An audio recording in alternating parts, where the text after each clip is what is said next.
6 years and 1 day after Hitler invaded Poland, Japan signed the Instrument of Surrender.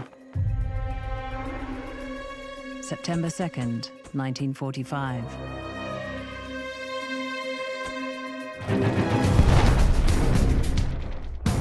No one will ever know how many died. No one will ever know the name of the first or the last victim.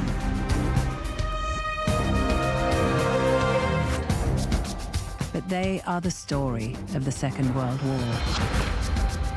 Not the tanks that could not move,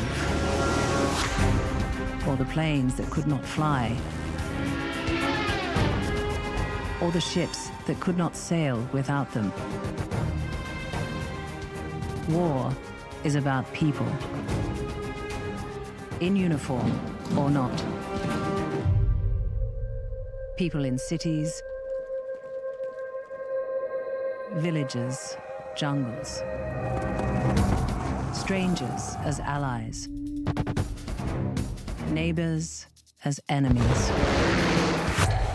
Hundreds of millions of people, for whom for 6 years and 1 day, there was hell on Earth.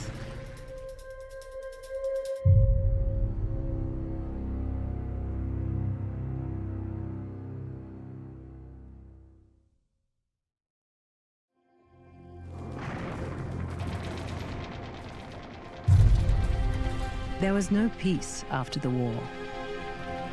After the bloodshed of 1914 to 1918,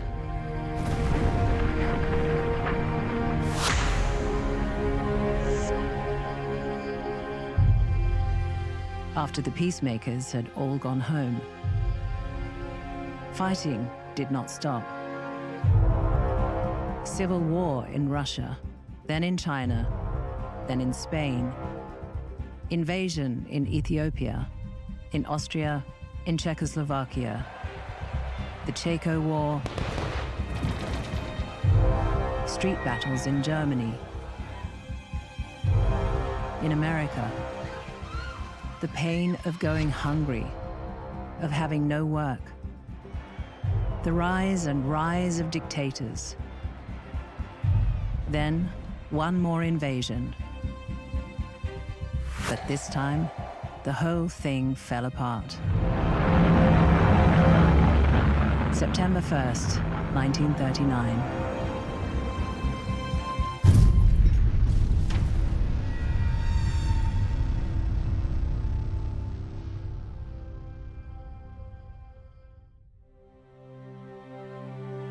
The first argument about the war, which goes by different names in different places, is when did it start?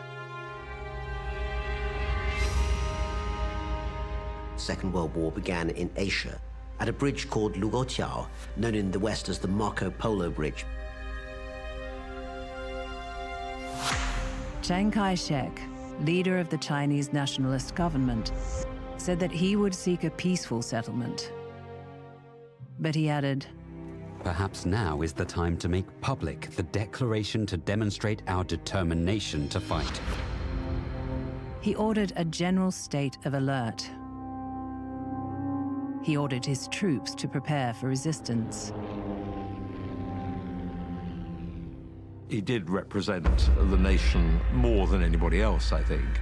Of course, quite largely thanks to his wife, Mei Ling. She portrayed her husband as very much, the guardian of China, the man who is standing up to the Japanese oppressor. The Japanese used the Marco Polo Bridge incident as an excuse for launching a full-scale invasion. And the Second World War had begun. The war between Japan and China, anticipated for some time, passed from the period of small local actions to more concentrated warfare. Beijing fell apart after 2 days, and Tianjin 2 days after that. When the help he expected from Britain or America failed to materialize, Chiang Kai-shek, as commander-in-chief, said, "Since all hope for peace has been lost, all we can do now is resist to the bitter end."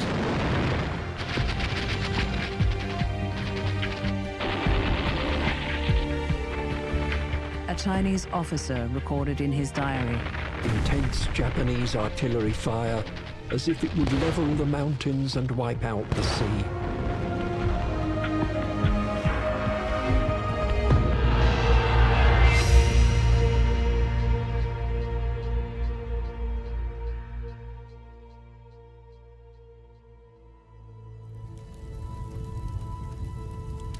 Nanjing fell to the invader on December the 13th.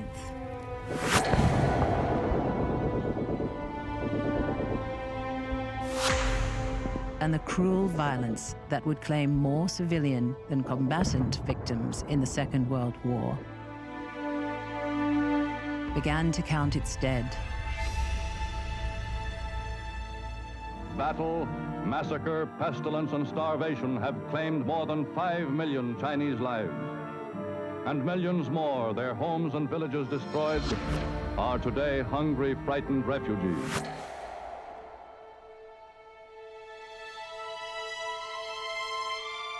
The exact death toll of the Nanjing violence can never be known. Not less than 50,000. Perhaps 6 times that number. The dead were thrown into pits. The living were buried alive. The tortured and murdered were hurled into the river. Japan's head of military security in Shanghai expressed the racist attitude that made violence possible. He said, "We can do anything to such creatures." A Japanese soldier wrote in his diary, I trod on the corpses of Chinese soldiers without care, for my heart had become wild. Mutilated bodies were burned. Women were raped and disfigured. A long time ago, we thought that events like the rape of Nanjing were out-of-control madness. But now, as with most other mass atrocities against civilians, it's becoming increasingly clear that they were much more controlled than that characterization would suggest. This nightmare of cruelty was all the more horrible because it was deliberately planned by the Japanese High Command to tear the heart out of the Chinese people once and forever. A Japanese officer wrote, In times of peace, these acts would be totally unthinkable and inhuman. But in the strange environment of the battlefield, they are easy.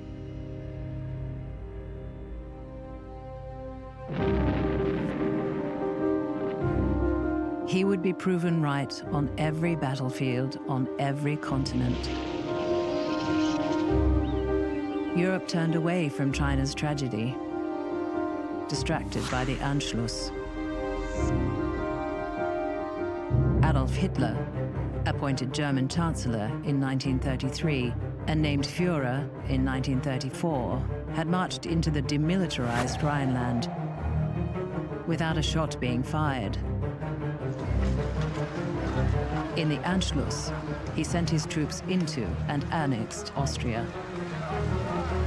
He then began to demand the ethnic German part of Czechoslovakia, known as the Sudetenland.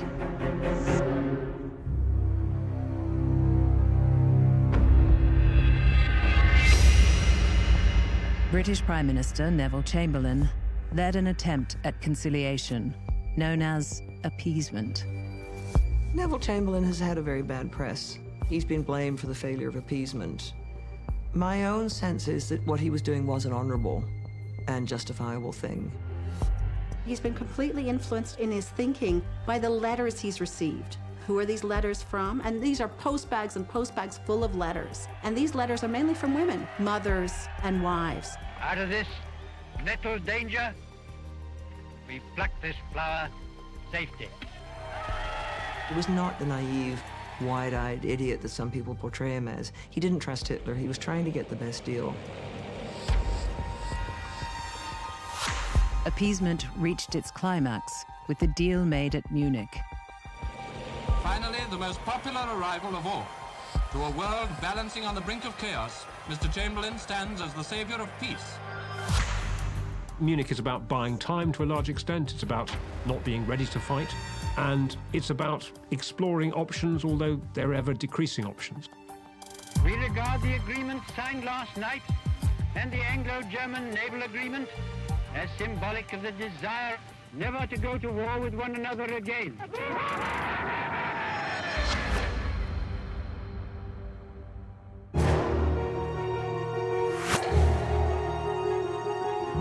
The Sudetenland was surrendered to Germany in exchange for the promise of no more territorial ambition. But of course, Hitler rips up the treaty within months. The future became the present on March 14, 1939. Adolf Hitler threatened Prague with complete destruction by the Luftwaffe unless the nation surrendered itself unconditionally to Germany's protection. He sends in the tanks into taking over the rest of Czechoslovakia in early 1939. The hoped-for continued world peace had placed the free world into the untenable position of compromising with a power-mad dictator. That's where you know that this man's shopping list just continues and you're on it. The sacrifice of Czechoslovakia was to prove, given an inch, Hitler would now reach for a mile.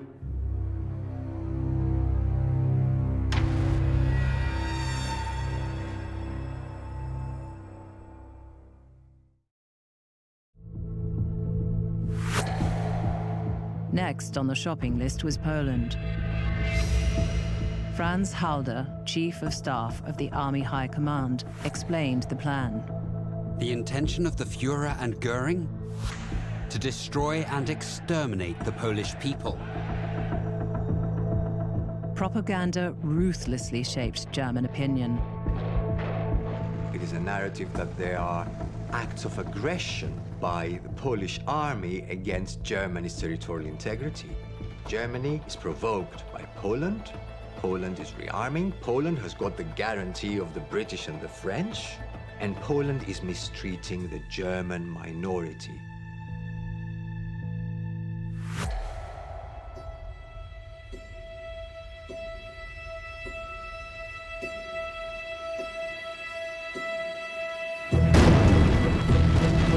At 4:45 a.m. on the 1st of September 1939, the German cruiser Schleswig-Holstein opened fire on the Polish fort of Westerplatte.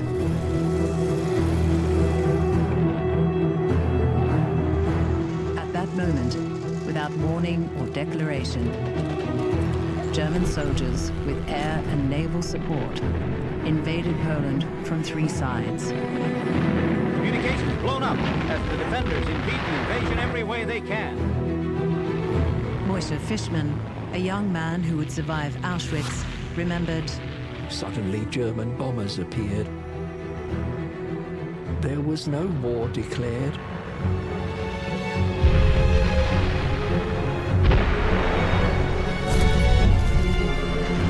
They asked for volunteers. We had to be the fire brigade. We were not equipped to deal with the incendiary bombs. All we had were buckets of water. Place after place is captured as the mechanized columns speed on. From the north, they're driving toward Warsaw. 1.5 million German soldiers in 67 divisions invaded.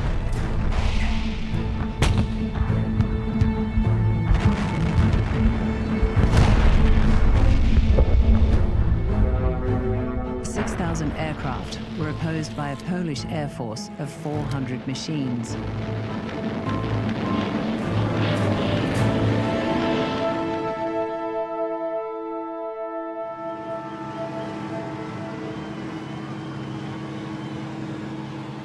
This was the day Germany had been building for and waiting for. And with larceny in their hearts, they gloried in the destruction they were letting loose upon the world.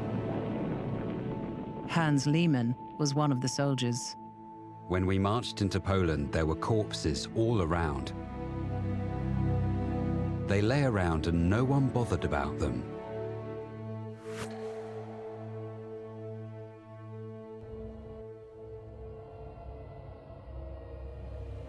I have to tell you now, this country is at war with Germany. The reaction of the Allies to the invasion of Poland was to declare war on Germany, but the actual practical effect of what they would do next was problematic because, of course, there was no easy way they could get troops and material in to assist Poland. Hermann Goering, Supreme Commander of the German Air Force, the Luftwaffe, was disturbed by Britain's declaration of war. If we lose this war, God help us. By September 6th, Warsaw's air defense was limited to 96 anti-aircraft guns.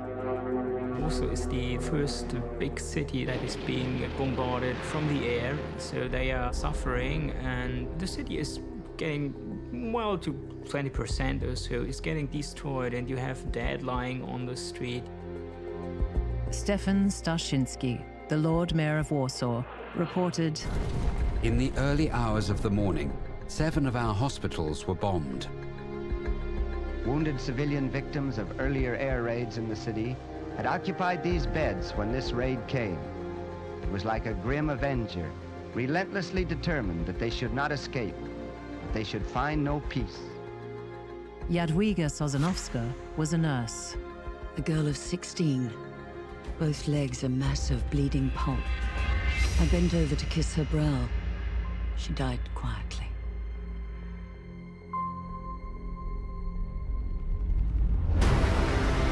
On the 13th, dive bombers caused widespread fires. Finally, on the 25th, Warsaw endured the largest air raid the world had seen to that point. There was a very strong belief that targeting large urban areas was the way that you would win a war on this scale. And to some degree, really, the war itself was only about that policy gradually coming to fruition. Adam Goldberg was an eyewitness. The Germans took us, flew overhead, and machine-gunned. People and retreating soldiers also. There were many dead. Many of the middle-aged were sullen and angry. Youngsters were half resentful, half resigned, while their elders turned to prayer. These are the faces of a nation besieged. When the fighting war began, so did the war against civilians. The German policy was called Schrecklichkeit, frightfulness. Hitler said, "My death's head formations to kill without pity or mercy all men, women and children of Polish descent or language." On the day that Britain and France declared war, 55 peasants were rounded up and shot at the village of Truskolaci. There had been murders, people were killed, people were displaced, but never on the scale of the Third Reich. And so who would have thought? Who would have thought that this was going to happen?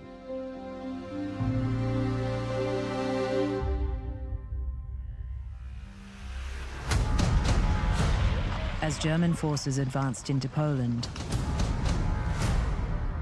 120,000 Japanese in 6 divisions advanced on the Chinese city of Changsha. There are people who say Japan's mission is to expand in Asia, not least because of this assumption that a weak China and a weak Korea, in the face of the onslaught of Western imperialism, make Japan itself vulnerable. Kurisayashi was barely into his teens when he volunteered to fight. We listened to stories about others who had died for our country. Basically, education was all about teaching us to die for our country. Changsha, defended by outgunned forces, turned back the assault under the leadership of a Cantonese general, Shui Yoi, who wrote, "We have destroyed China, removed every stone, burned down every farm, torn up every railway track. And we have done this so successfully that the Japanese have repented of their invasion." But because of the imperialist threat, and also because of the Japanese invasion, which was also imperialist threat, right, to make Chinese to realize, oh, now we need to fight together against the enemy from the outside. That which is stronger than stone walls had at last been born in China. The will to resist. The people who wouldn't surrender. The people determined to fight for their freedom, their good earth. The people who can't be beaten. Japanese policy was committed to expansion for territory and resources. One faction favored going north, another striking south. The balance was tilted by a battle between Japanese and Soviet troops on the Mongolian border. In remote Mongolia, Japan and Soviet Russia are fighting, with planes shot down and sky fighters swooping back like this to land at their base.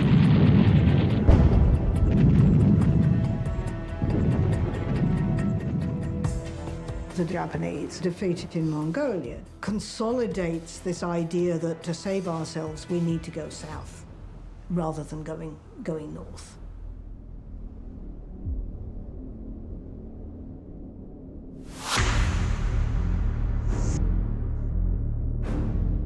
The Soviet-Japanese peace agreement, following the Battle of Khalkhin-Gol, guaranteed Stalin's Asian frontiers against Japanese aggression.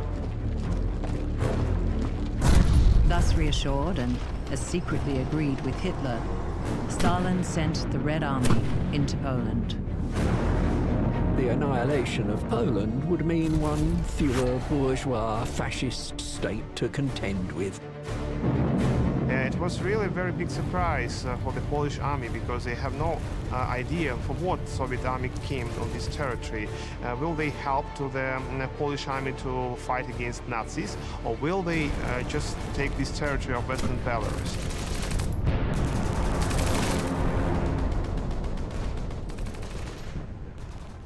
Subjected to almost continuous bombardment by the Luftwaffe, the Polish capital, with its 1 million inhabitants, fought on against overwhelming strength for 3 weeks.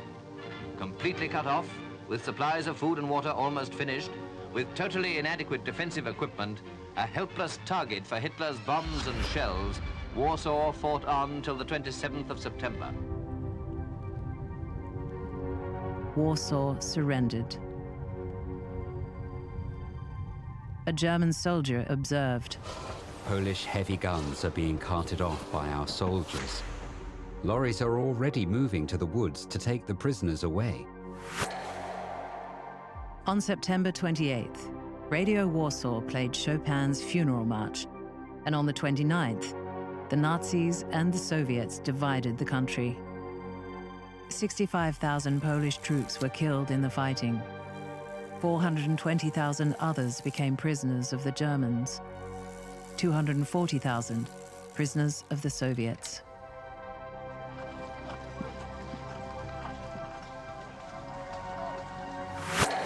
Zygmunt Klukowski was one of those affected. The Germans posted several new regulations. All men of Jewish religion between the ages of 15 and 60 must report at City Hall with brooms, shovels, and buckets. They will be cleaning city streets. As a result of the invasion, the number of Jews living under Nazi rule jumped from 300,000 to 3 million. Heinrich Himmler, Reichsführer of the SS and one of the most powerful men in the Nazi regime, was clear about what was intended. The time has come to drive this rabble into ghettos, and then epidemics will erupt, and they'll all croak. A new subject introduced to the curriculum was racial science. So obviously this was very much connected to Nazi racial ideology. It meant that history was conceived of in racial terms. The first genocidal massacres took place. 6,500 on the parade ground at Grupa. More than 10,000 in the gravel pits at Mniszuk. The tone had been set. All of the other things that follow can only really be understood once you appreciate the identity that was being crafted and people were embracing and internalizing of what it meant to be German. The writer George Orwell spoke for many. Millions of others like me have got a feeling that the world's gone wrong.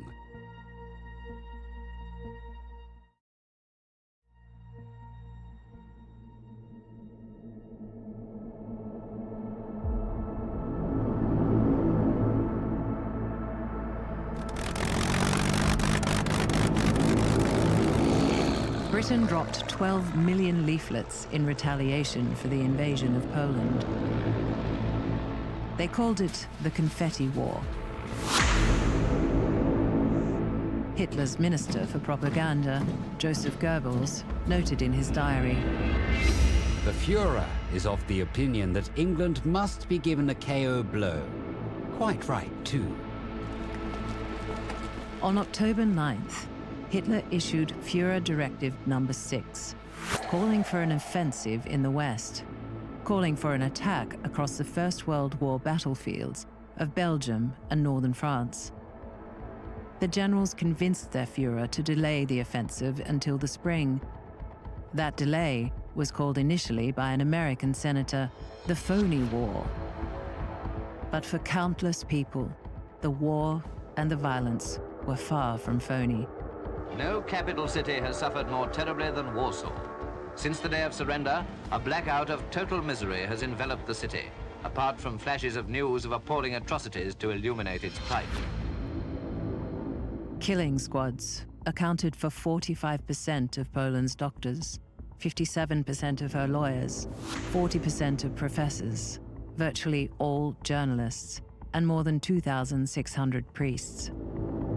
Most of Nazi racial theory really was pseudoscience. There is effectively no real biological basis for much of what they say. Joseph Goebbels noted in his diary, "The Führer's verdict on the Poles is devastating." Hitler said, "The standard of living in the country is to remain low. It is of use to us only as a reservoir of labor." Actually, the Soviet occupation is even more violent than the German occupation. More Poles die in those first 1.5 years through the Soviets than die through German hands. The Soviet Union shipped 291,513 Polish citizens to the Gulag, and in April 1940, took 21,892 Poles to the Katyn forest and other sites, where they were shot by Soviet killers. My father was caught by Russians, and he said, "We are going to be taken to the United States." But that was a lie. They were all taken to Katyn and shot.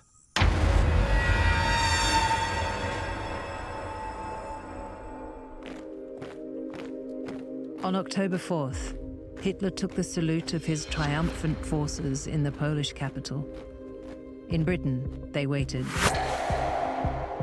In France, they put their faith in the Maginot Line, complex and formidable fortifications that guarded the Franco-German border.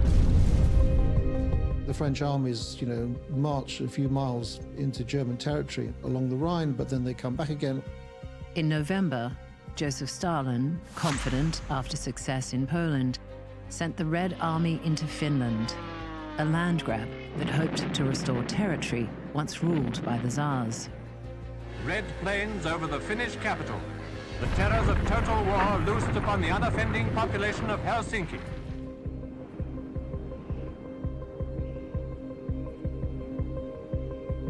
The weather was Arctic. There was a meter of snow across the ground. The Russians, you'd think, would be used to those conditions, in fact weren't. They were colossally underprepared, and the Finns exploited this.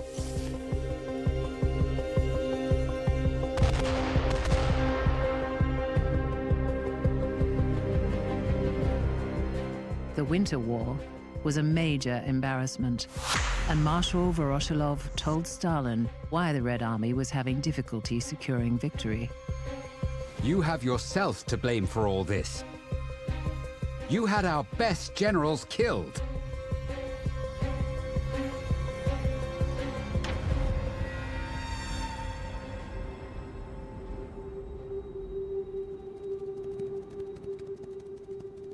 The Red Army stumbled, led the Nazis to make a dangerous assessment. Goebbels said, "The Russians are making absolutely no progress in Finland. The Red Army really does seem to be of little military worth." You can imagine how small Finland and how big Third Reich. That's why Hitler understood that he's ready and we can go against Soviets and destroy them. Lebensraum for Hitler meant seizing land in the east, but first he would ensure against a war on two fronts. His plans for 1940 were clear enough. He told Goebbels, "I want to beat England, whatever it costs." So there's really two objectives from the German, the Nazi point of view. Clearly they want to knock France out of the war, but for Hitler and for the Germans, the real war is always going to be in the east.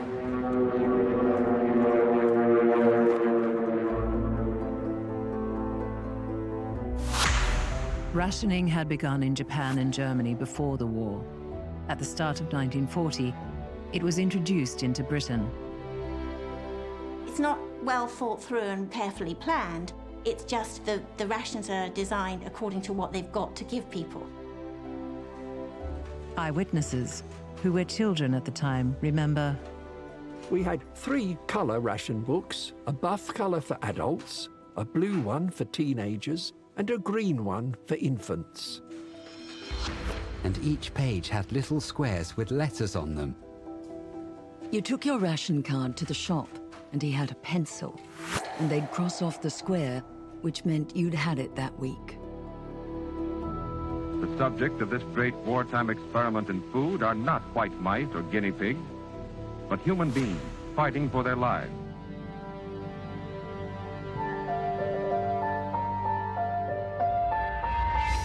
the troubles faced by countless others, the targets of German racial policy, were of a different dimension.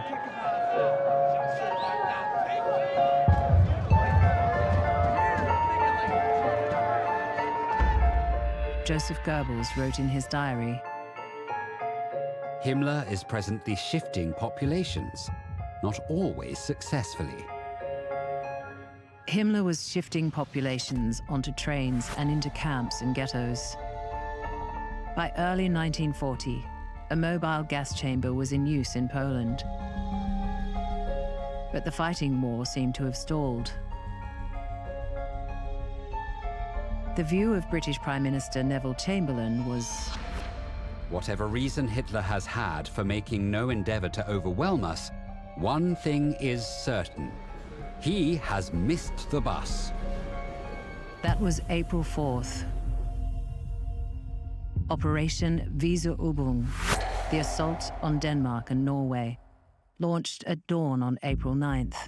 Ships, transports, tanks, men, planes, all flung themselves simultaneously upon a defenseless country. By the end of the first day, the Germans had achieved every objective. By the afternoon of April 9th, the Germans were in complete control of all 7 ports where they had landed in the morning.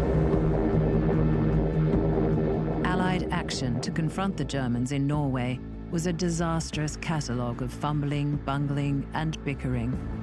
The expeditionary force sent to Trondheim outnumbered the Germans 6-1 and was routed. The Royal Navy had to evacuate 11,300 troops. 4,396 were lost.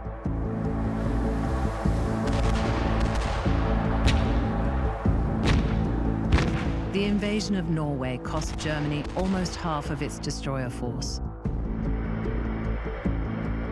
meaning a cross-channel invasion would be impossible without air superiority.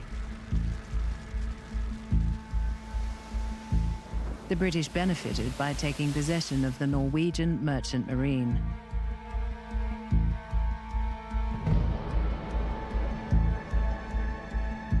Il Duce, Benito Mussolini, the first dictator, having taken control of Italy in 1922, saw the scale of Germany's success and, tragically for his people, felt left out. His decision to enter the Second World War was very ruinous for Italy. It is humiliating to remain with our hands folded while others write history. To make a people great, it is necessary to send them to battle, even if you have to kick them in the pants.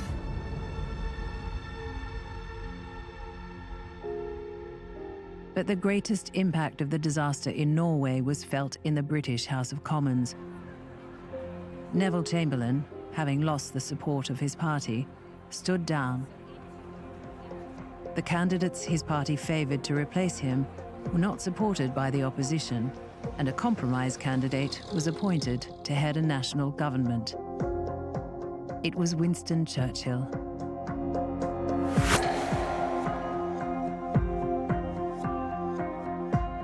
Churchill's been portrayed as a sort of wine-bibbing Liberal Democrat. In fact, he was a whiskey-sloshing Tory thug, and that's just what we needed where Hitler was concerned. Behind Mr. Churchill, the country rallies solidly and resolutely to the task of defeating the most sinister madman that ever aspired to world conquest. Winston Churchill was 65 years old, and this was his time. And the timing was uncanny. The year is 1940. The German soldier stands before all mankind, confident of his own power to destroy and conquer. Where next will Hitler's legion strike? The answer comes quickly enough. 150 Nazi divisions receive the call to hurl their might on Western Europe. May 10th, the day of Churchill's appointment, was the day Hitler unleashed his invasion of Belgium and France. History calls the Blitzkrieg. Germany's air arm blazes the trail for the opening attacks on Holland, Belgium, and tiny, undefended Luxembourg, ready to rain untold horror upon all that spread out below their wings. Blitzkrieg, of course, is a fantasy to a certain degree. It was a word which even Hitler despised. Blitzkrieg is a really interesting tactic because it doesn't just work tactically. It doesn't just work on the ground. It works psychologically. The Nazi machine broke the back of Dutch resistance in 4 days. Towns and villages were in flames as the invaders rolled on at a breathless pace, encircling the defenders and slashing their armies, destroying in the name of the new order the homes and shops of those who had dared to resist. Joseph Goebbels recorded the campaign's ultimate objective.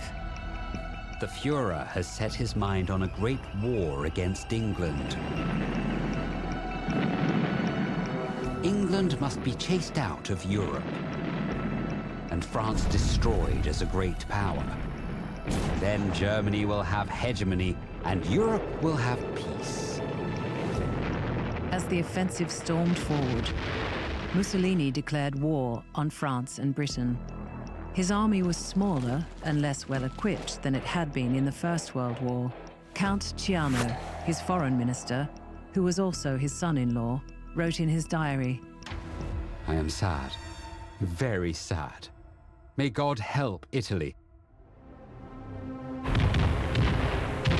2 days after Churchill took office on May 12th, the leading German units crossed into France, securing the north bank of the Meuse. Staff Sergeant Rubath was with the leading unit. With my section, I reached the bank of the Meuse in a rush. Enemy machine guns fire from the right flank. During the crossing, constant firing from our machine guns batters the enemy, and thus not one casualty occurs. And of course, at that point, the Maginot Line fails to operate because the Germans decide to attack through the Low Countries, and they also extend through the Ardennes, where the Maginot Line did not extend to. The same day, the Dutch army was ordered to fall back for a last stand on the line Amsterdam, Rotterdam, Utrecht. Joe de Haan was a young Dutch Jew who would spend the entire war in hiding. In the Netherlands, occupation forces behaved themselves impeccably. But of course, the lull didn't last all that long.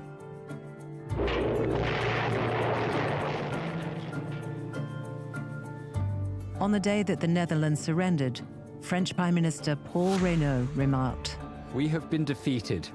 We are beaten. We have lost the battle. The front is broken. They are pouring through in great numbers."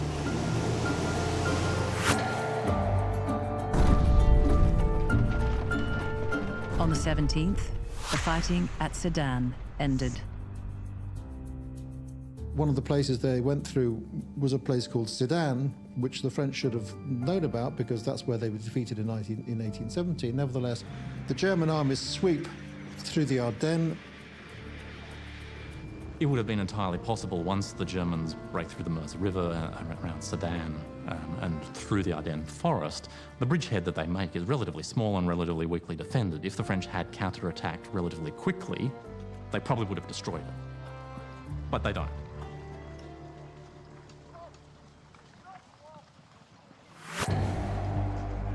A British Army officer kept a diary. It appears that as the Sedan sector was considered so strong, the most inferior of the French divisions were posted there. When the dive bombers came down, they stood the noise for 2 hours and then bolted out like a lot of frightened old ladies. A French staff officer admitted, The infantry cowered in their trenches. Their only concern was to keep their heads well down. in 7 days, the Germans had advanced 320 kilometers, crossed the Meuse, and broken into the undefended Allied rear. There was also no proper plan to deal with the armoured breakthrough that happened in the Ardennes. Jock Watt was with the British Army, with the Royal Tank Regiment. The road from Boulogne was just full of moving bodies. That's all I could call them because they didn't look like people. There were men, women and children with bags, dragging little trucks. The children weren't talking or playing. All with vacant expressions, just looking straight ahead, going nowhere.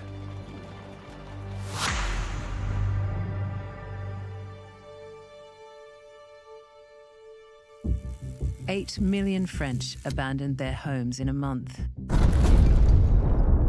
A flaming wave of wholesale death and destruction sweeps southward through France ahead of the raging battlefront, striking down all in its path. Eyewitnesses saw scenes of horror and despair. The whole country seems suddenly to have given itself up. Everything has collapsed, imploded. The 7th Panzer Division under General Erwin Rommel reached Cambrai on May 21st. On May 24th, German Army Group Van Kleist, comprising 3 Panzer divisions, stopped less than 25 kilometers from Dunkirk. In one of the war's regular and endlessly debated turning points, the German offensive was ordered to halt. One of the fatal decisions made by Hitler and his commanders during the Second World War was to stop the Panzer's advance on Dunkirk. The Germans have been fighting for 3 weeks. Their forces are exhausted. So the German generals, and not as many people think, Hitler, ordered them to stop on the perimeter of the Dunkirk beaches. The tank forces in particular were absolutely exhausted from an incredibly rapid advance across France, and they just couldn't go any farther. Von Rundstedt, commanding Army Group A, gave the order. Hitler supported the order, and Hermann Goering rejoiced.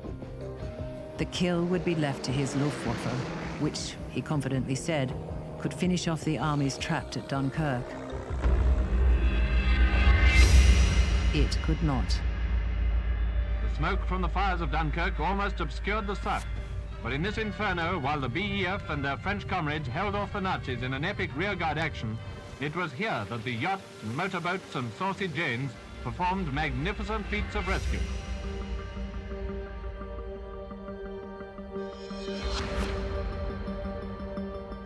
On May 26th, the evacuation of Allied troops from Dunkirk began.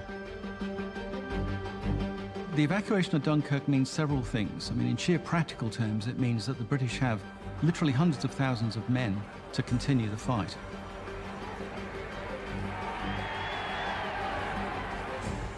There were 222 Royal Navy and approximately 860 civilian vessels at Dunkirk. The small craft ferrying the troops to the Navy vessels waiting offshore. The soldiers were coming off the beach, clinging to bits of wood and wreckage and anything that would float. A number of Royal Navy ships were lost, 6 destroyers were sunk, but the British very much felt that that was a price worth paying. Instead of the 45,000 hoped for, the fleet took off 338,000 Allied troops. The story of that epic withdrawal will live in history, both as a glorious example of discipline and as a monument to sea power.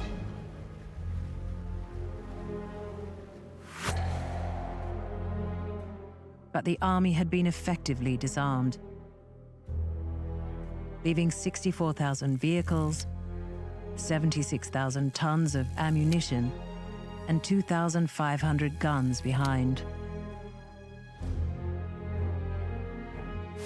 On June 11th, Paris was declared an open city, and on the 14th, General Boguslav von Studenitz led the 87th Infantry Division through the heart of the city.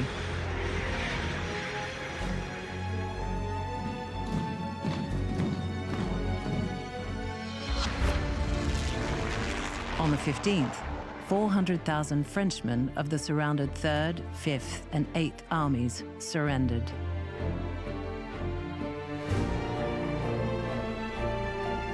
The French surrender was signed on June 22nd. On June 24th, Hitler took a 3-hour sightseeing tour of Paris. Asked about a victory parade, he said, "I am not in the mood for a victory parade. We aren't at the end yet."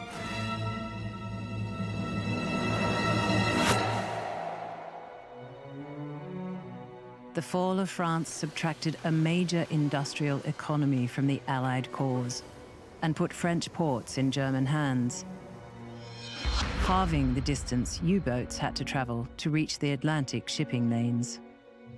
France has fallen, no allies. Britain is standing alone. The mood in England was grim. Arthur Crutchley and Peter Matthews were young men destined to serve in the armed forces. After Dunkirk, they called for volunteers because they thought naturally we'd be invaded. You started off with an armband. Then, as they got weapons and stuff, finally, you got your rifle. Invasion paranoia spawned a litany of mind-bending nonsense. General Ironside, Commander-in-Chief, Home Forces, angrily reported, "Suspicious men moving all night all over the country. There is signaling going on all over the place." Charles de Gaulle broadcast his appeal from London. This war has not been settled by the Battle of France. This is a world war. On the day of de Gaulle's broadcast, Winston Churchill told the Commons, "The Battle of France is over.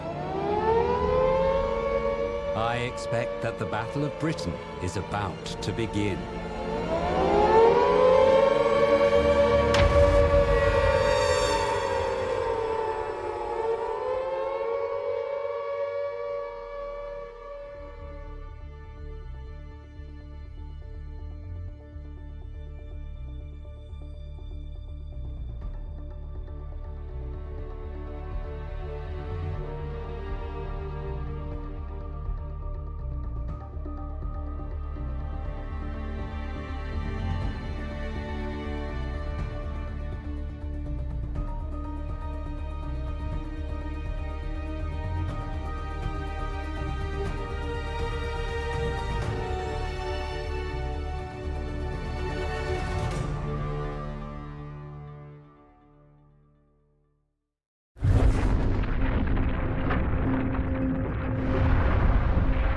6 years and 1 day after Hitler invaded Poland, Japan signed the Instrument of Surrender.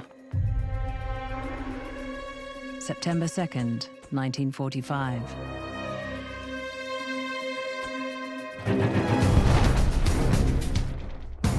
No one will ever know how many died. No one will ever know the name of the first or the last victim.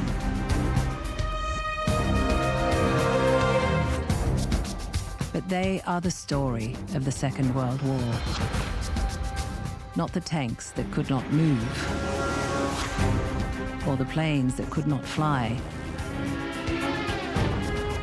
or the ships that could not sail without them. War is about people, in uniform or not. People in cities, villages, jungles. Strangers as allies. Neighbors as enemies. Hundreds of millions of people for whom for 6 years and 1 day there was hell on earth.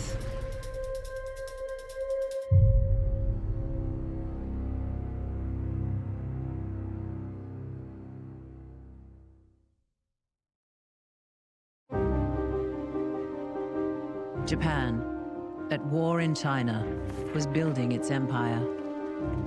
The Soviet Union had treaties with Japan on its eastern and Germany on its western borders. Germany was building its empire in Europe. Poland, Czechoslovakia, Austria, Luxembourg, Norway, Denmark, the Netherlands, Belgium were all occupied. And France was conquered and divided.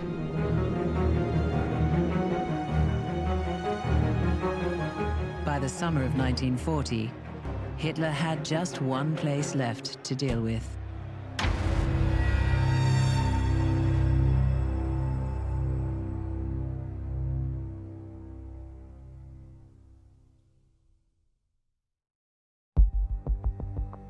But if the British Empire and its commonwealths last for 1,000 years, men will still say, this was their finest hour. Churchill said that the Battle of Britain was about to begin. He was right. With the fall of Europe and Germany sitting on the doorstep, so to speak, Britain was the only thing that stood in the way of total German conquest of Europe. But it would not be fought on the beaches, landing grounds, fields, streets, and hills. It would be fought in the sky. Germany, in order to invade, had two goals: to knock out the Royal Navy and the Royal Air Force. And they had to attack the Air Force first, because if they went for the Navy, obviously the Air Force would defend the Navy. So that was the goal. German air superiority, knock out the RAF. Hermann Goering commanded the Luftwaffe, the German Air Force. He said, "The Führer has ordered me to crush Britain with my Luftwaffe. I plan to have this enemy down on his knees so that an occupation can proceed without any risk."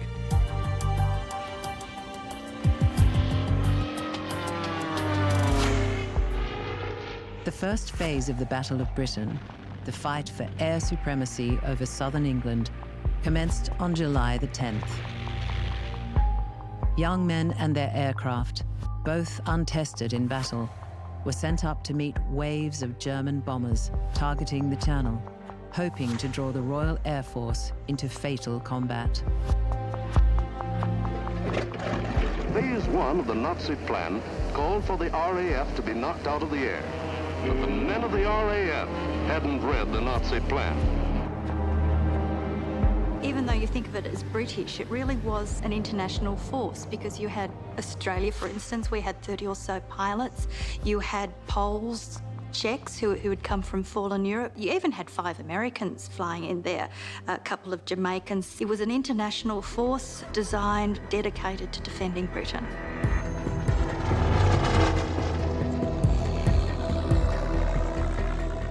Germany had consistent waves of attacking aircraft. Bombers escorted by a large number of fighter aircraft. Hundreds of planes, bombers, fighters, dive bombers. It really was designed to bring the RAF down as quickly as they could. They attacked the convoys in the Channel. That was the first stage of the Battle of Britain. Goering opposed the RAF with 3 Luftflotte, numbers 2 and 3 flying out of France and Belgium, and Luftflotte 5 flying from Denmark and Norway across the North Sea.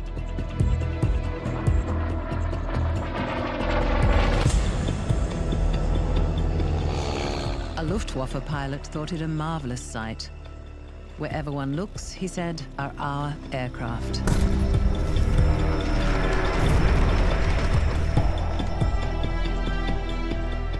The first stage, aimed at gaining air superiority over the Channel, was dubbed Kanalkampf, Channel Fight. As well as bombs, the Luftwaffe was dropping leaflets over England. They were headed, "A last appeal to reason."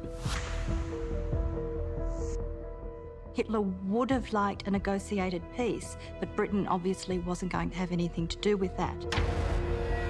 By the end of July, Reichsmarschall Goering was forced to revise his strategy.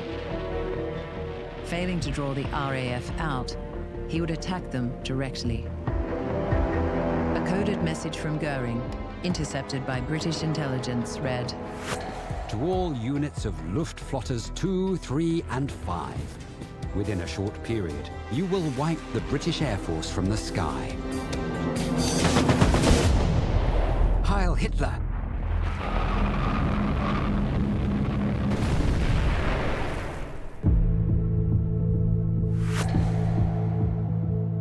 This new strategy was Adlerangriff, Attack of the Eagle.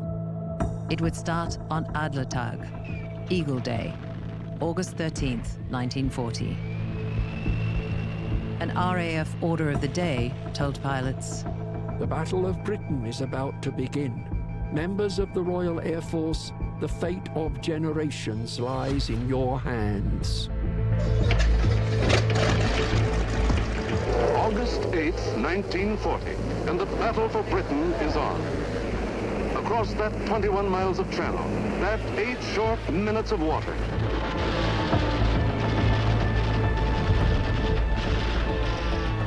Hundreds of aircraft in 4 successive assaults attempted to break the southeastern defenses.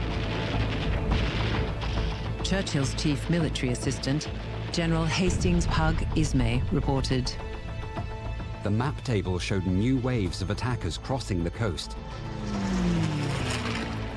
Heavy fighting throughout the afternoon, and at one moment, every single squadron in the group was engaged. There was nothing in reserve. Britain realised too, the best way to knock out a Messerschmitt, for instance, was a close quarter front-on attack. So we always hear about, you know, looking at them, staring in the whites of their eyes. But this is what was happening. They flew as close as they could and they fired head on. Really dangerous, really risky, but very effective.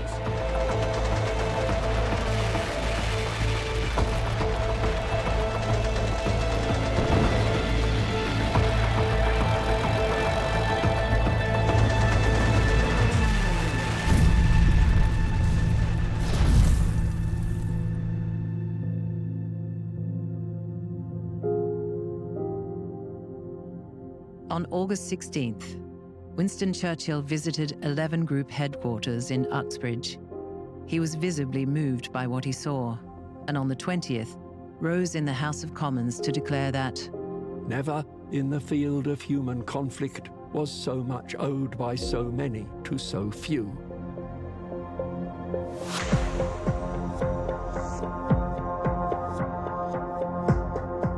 Britain's lead in radar, the opportunity to recycle downed pilots, the successful ramping up of aircraft production, the quality of the Spitfire and Hurricane aircraft, and a flexible command structure made Fighter Command a resilient and tough opponent.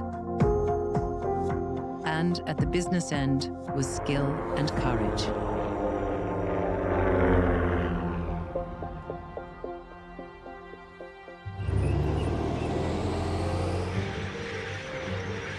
On August 18th, Winston Churchill had sent 150 precious tanks to Egypt, suggesting he believed the threat to the Suez Canal more real than the threat of an invasion to Britain.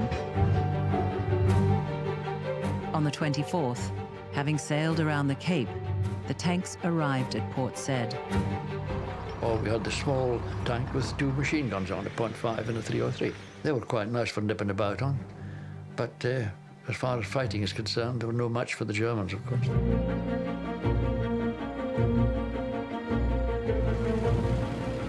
On September 13th, the Italians entered Egypt from Libya. Mussolini's move into Egypt was not his only flourish. When, in 1939, Hitler had grabbed all he wanted of Czechoslovakia, Mussolini complained, "The Italians will laugh at me. Every time Hitler takes a country, he sends me a message." He reversed the roles, to Hitler's annoyance, on October 28th, telling Hitler, "Führer, we are on the march. Victorious Italian troops crossed the Greco-Albanian frontier at dawn today." Italy invaded when Greece responded to Mussolini's ultimatum with a single word, "Ochi," no. Italian divisions were absolutely tiny. He talked of divisions because it sounded so grand, but most of them were no more than a couple of regiments. A week later, the Greek army counterattacked, and a commanders' meeting discussed Germany's Mediterranean strategy. Hitler's adjutant, Gerhard Engel, admitted of the Führer. At the moment, he does not know what he wants to do. But because he had been, if you like, Hitler's mentor in the early days, Hitler had a sort of strange commitment to him, in a way, a genuine friendship.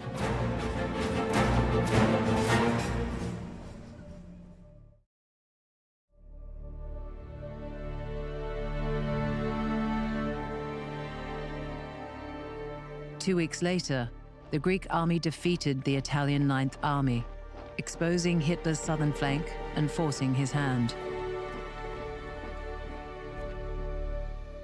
Mussolini's Greek campaign is a perfect example of all that could go wrong when you have a dictator who doesn't listen to his military professionals. By the time it went wrong, the Battle of Britain was history. The gratitude of every home in our island, in our empire, and indeed throughout the world, goes out to the British airmen who, undaunted by odds, unwearied in their constant challenge and mortal danger, are turning the tide of the world war by their prowess and by their devotion.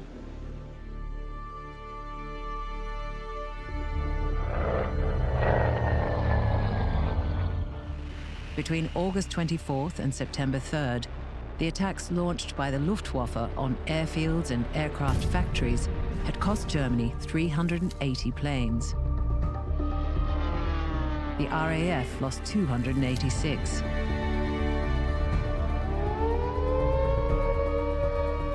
And then the battle changed. On September 7th, radar reported the approach of hundreds of aircraft.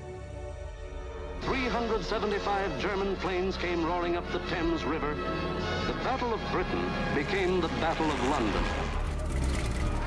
The RAF sent up 11 squadrons to intercept further attacks on airfields and installations. Facing odds of 6, 8, 10 to 1, dove in, shouting the old hunting cry, tally-ho! But on September 7th, airfields were not the target.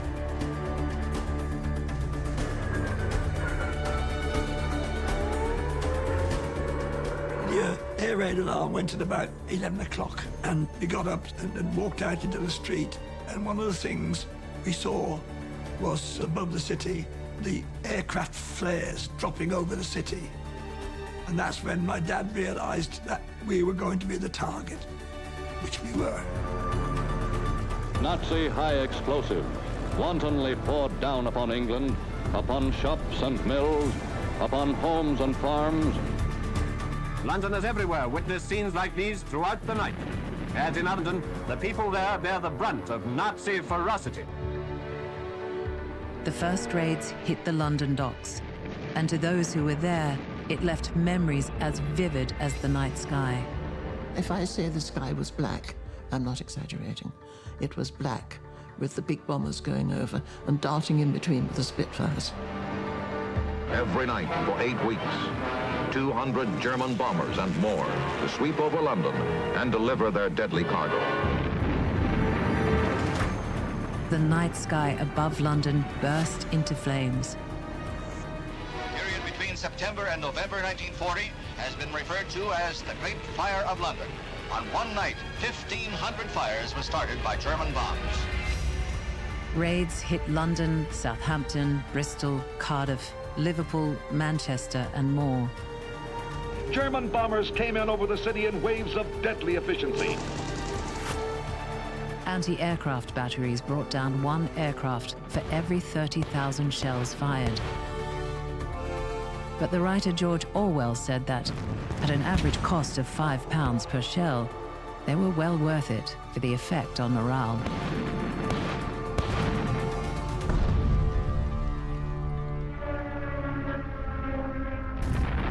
The Nazi psychology was simple and uncomplicated. Break the back of London and its overcrowded millions, and England would beg Hitler to come in and take over, if only to stop the nerve-shattering raids. Around the clock, the German planes spread a sheet of flaming death over London. The Führer believed the bombing would drive Britain to submission, without the need for an invasion. He was wrong, and such predictions about the collapse of morale were wrong wherever bombs were dropped. They were to perform the impossible. They were to survive. So many civilians were killed, so much destruction. But it really, really consolidated the people. Civilians had to be involved. They needed to feel that they were participating. They were part of the fight. They were willing to put up with everything that was happening. Air raids and mass bombings were intended to degrade and demoralize civilian populations, and that did not happen. The British population, broadly speaking, did remain defiant and stoical and even humorous in those circumstances. And they knew, too, that Britain was not going to lose. Theirs was the unquenchable spirit that triumphed over evil and sent Hitler down to defeat. In October, the Luftwaffe lost 379 planes to the RAF's 185. Another. And another. 169 in one day. The equivalent of 12 or 14 squadrons. How long can the Nazi Air Force stand such losses? A German pilot described the flight back to base as being a track across waters, dotted with parachutes, pilots in their life jackets, and greasy oil slicks.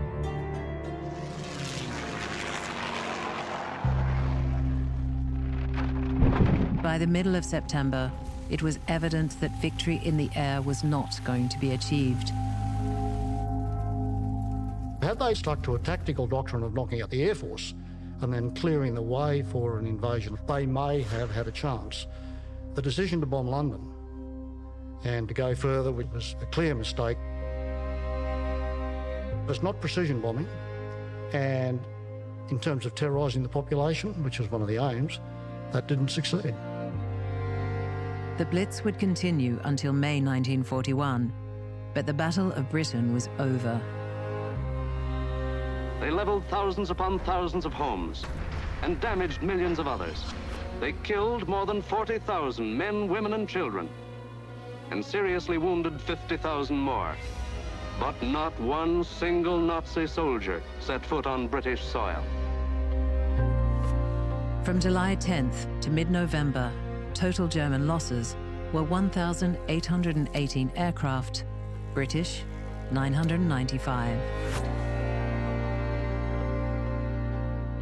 When Winston Churchill visited the devastated areas, he wept.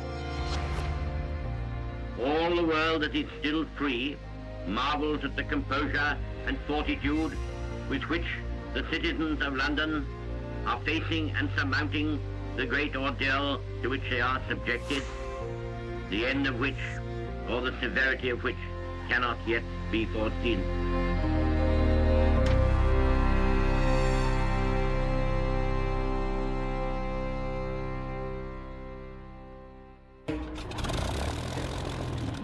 Though Britain's immediate hopes are centered on its fighter command and the ability of the RAF to repulse Nazi air invaders, equally important in the Empire's war effort is the Royal Air Force Bomber Command.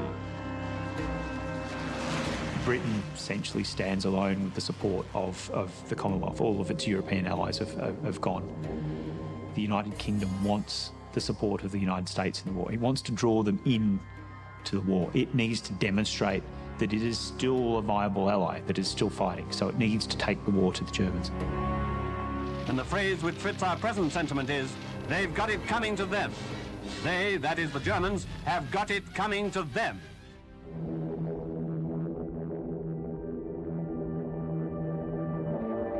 Before the end of August, Bomber Command of the RAF had begun its campaign against German cities.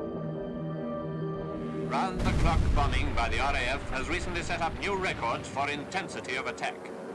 And daylight raids have been causing ever-increasing dislocation of the German war effort in occupied territory. Great damage has been done by day and night. And we have Mr. Churchill's word for it that even this big offensive will be improved upon. Well, the so-called area bombing, that's to say the bombing of entire cities, arose from the inability of the British Air Force to find its targets. So the best it could hope to do was to drop bombs over very large urban areas. Mass aerial bombing allowed a new weapon, a new form of warfare to be opened, and that was economic warfare. By destroying its production facilities, its armament factories, its oil facilities, it reduced the German ability to actually fight. Factories, warehouses, railroads, submarine bases, shipyards, docks, airfields, and oil refineries. And the British took the view that if you annihilated not merely the factory, but also all the infrastructure around it, then you would ensure that factory could not be easily repaired. Each speck of light a blazing German building. Easy enough to realize the catastrophe, the concentrated chaos that is overwhelming the city below.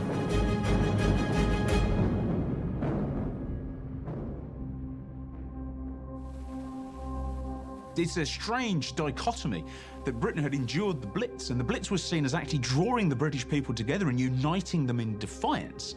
And yet 2 years later, it was assumed that an even heavier form of bombing campaign on Germany would break their morale. The evidence for this was quite simply non-existent. The wartime death toll in German raids on a dozen or more British towns and cities was 60,000. The death toll from the Allied bombing offensive against Germany is estimated at 600,000. Press home your attack. If you individually succeed, you will have delivered the most devastating blow against the very vitals of the enemy. Let him have it right on the chin.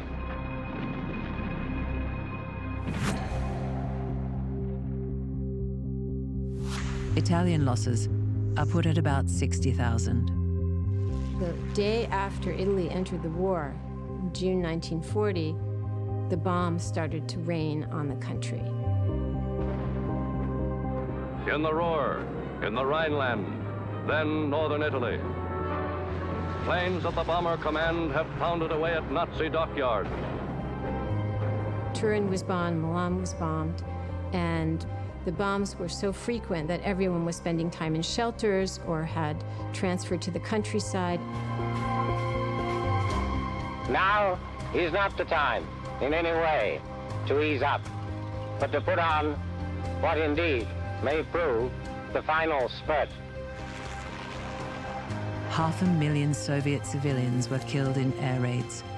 More than 300,000 Chinese were victims of Japanese bombing, and up to 500,000 Japanese were killed by bombs. Families have lost everything they own. Forced evacuation has torn children from parents, husbands from wives. We can see from the kind of homes that were wrecked how indiscriminate the attack was.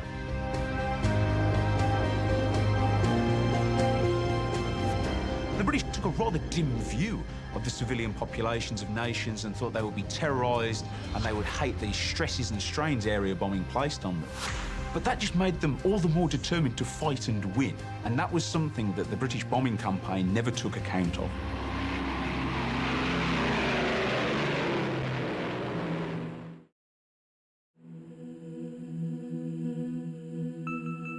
One of the most significant differences between the ideological justifications used by the Allies and those used by the Axis powers is that the Allies didn't believe that victims that they did kill through their bombing policies needed to be wiped out so that their societies could coexist.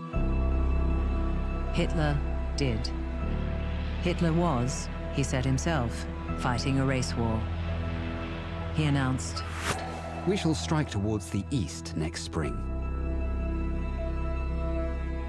Part of his plan was to avoid going further west, but always to the east. He wanted to occupy the vast agricultural areas in the east that he saw as occupied by inferior Slavic peoples. The concept of race as applied to Jewry is contentious and has changed over time. For most of Jewish history, there was never such a question. The Nazis called the racial issue that obsessed them the Jewish problem. The document proposing the final solution to that problem was presented to Goering on March 26, 1941. Goering signed the plan on July 31st and put in charge the head of the Office of Reich Main Security, Reinhard Heydrich, one of the principal architects of the Holocaust.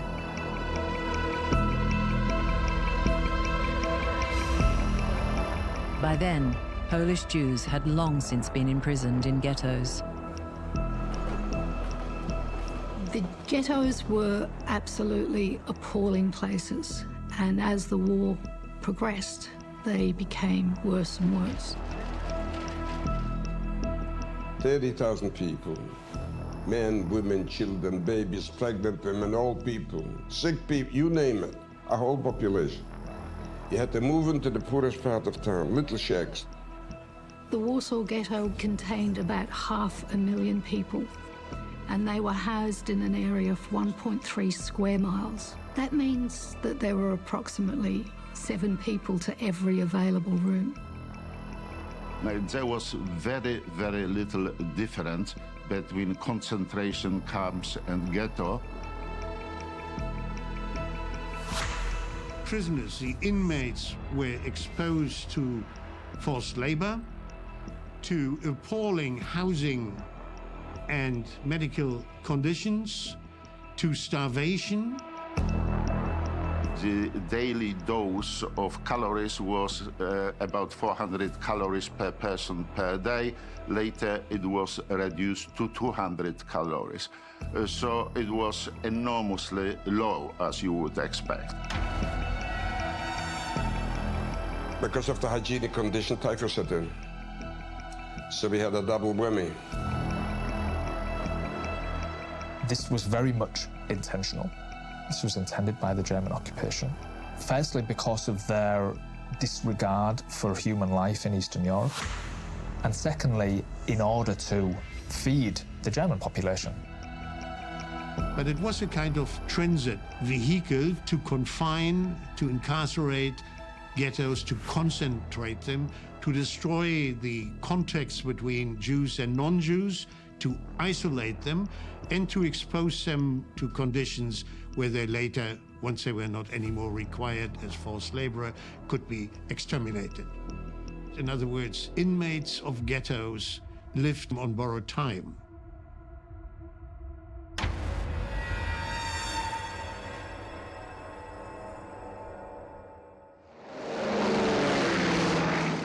In 1940, people were being killed by bombs and by murder squads. But no armies were fighting on European soil. But there was fighting in China and in Africa.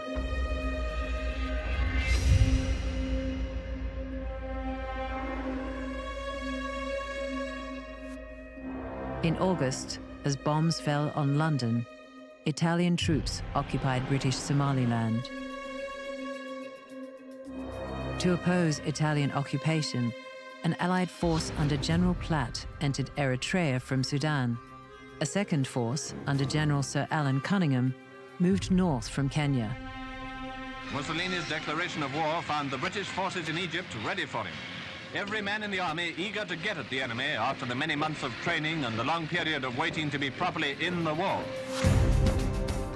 Cliff Everton had enlisted in his native South Africa. We travelled hundreds of miles, and we did most of that on foot. This will give you an idea of the tough country the British troops of Wavell's army tackled in their drive. We had troop carriers, but the terrain in that part of Africa was mostly desert, so you spent half the time pushing your truck out of the sand.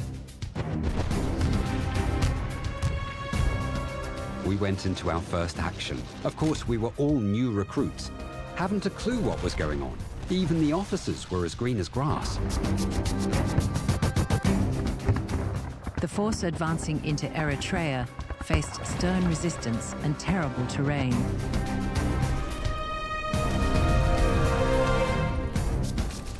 General Platt described their battle for Keren. A ding-dong battle, a soldier's battle, fought against an enemy infinitely superior in numbers, on ground of his own choosing, which gave him every bit of observation against the movement of our troops. Indian troops climbed the rugged heights from which Italians poured fire down on them, overcoming their enemy in what General Wavell told Churchill was a tough nut to crack. Does you good to see these gents with their hands up, doesn't it? And how about the Hun? It's better still to see him making the old familiar sign of camarade.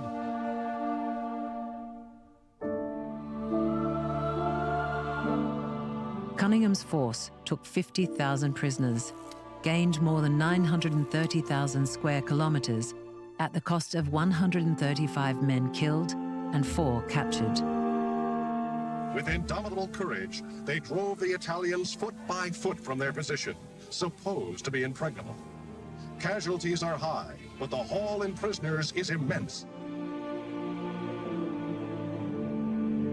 A British veteran of the fight said, Those who fought on other fronts know that nothing was worse than Keren. General Platt had told his men that the battle will be won by the side which lasts longest. I know you will last longer than they do, and I promise you, I will last longer than my opposite. They lasted longer, but their war was just beginning. All the soldiers that were involved in the East Africa campaign were boarded onto troops' ships, and we sailed right up the Red Sea, right up to Egypt.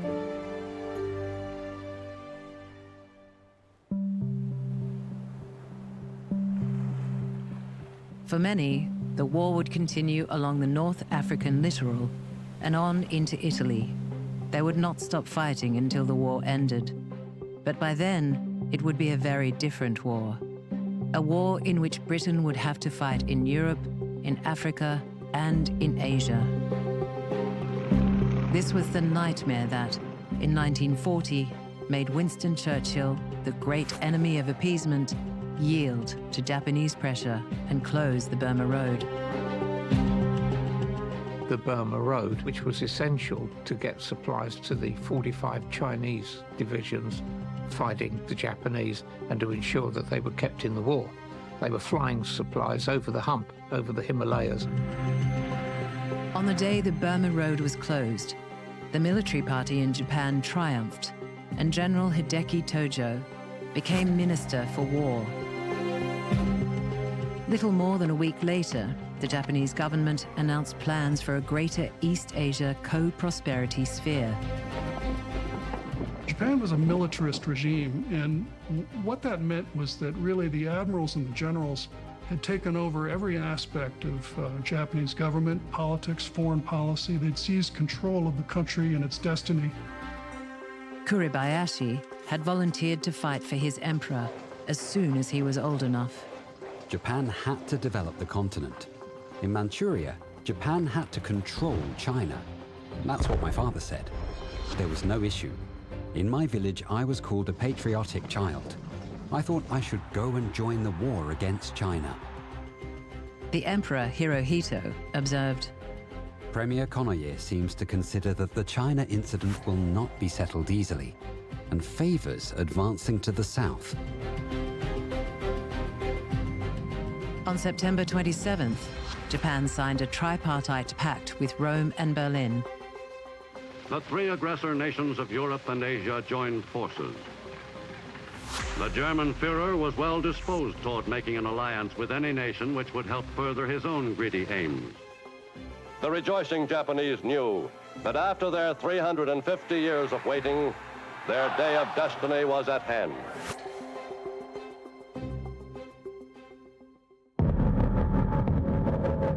Haro Yoshimichi, president of Japan's Privy Council, understood the path the nation was on. The pact is a treaty of alliance with the United States as its target. I assume that the United States will put economic pressure on Japan. She will probably ban the export of oil and iron. The Axis controlled just 3% of the world's oil production and 4% of its refinery capacity. Stalin would later say that the war had been decided by engines and octane.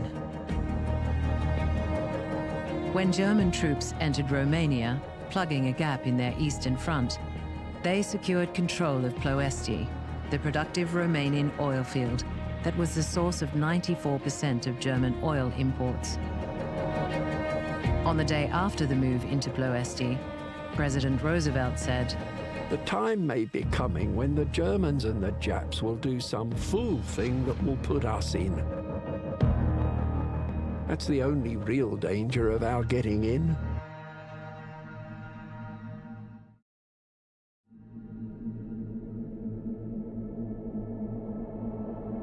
Following the announcement of the Tripartite Pact, Churchill reopened the Burma Road, and the British government granted Chiang Kai-shek a £10 million loan. I think everyone in Britain regarded the event as definitely good news. And now war supplies are steadily on their way to the Chinese army again. With the communists and nationalists agreeing that they would fight the Japanese rather than fighting each other, China's politics changed as well. It didn't become democratic in the sort of liberal sense. There was more pluralism. There was more opportunity for people to debate new ideas about the kind of society that would be constructed after the war was over. In Vienna on the 20th of November 1940, with Hitler in attendance, Hungary joined the Axis. Romania was 3 days behind, Slovakia 1 day later.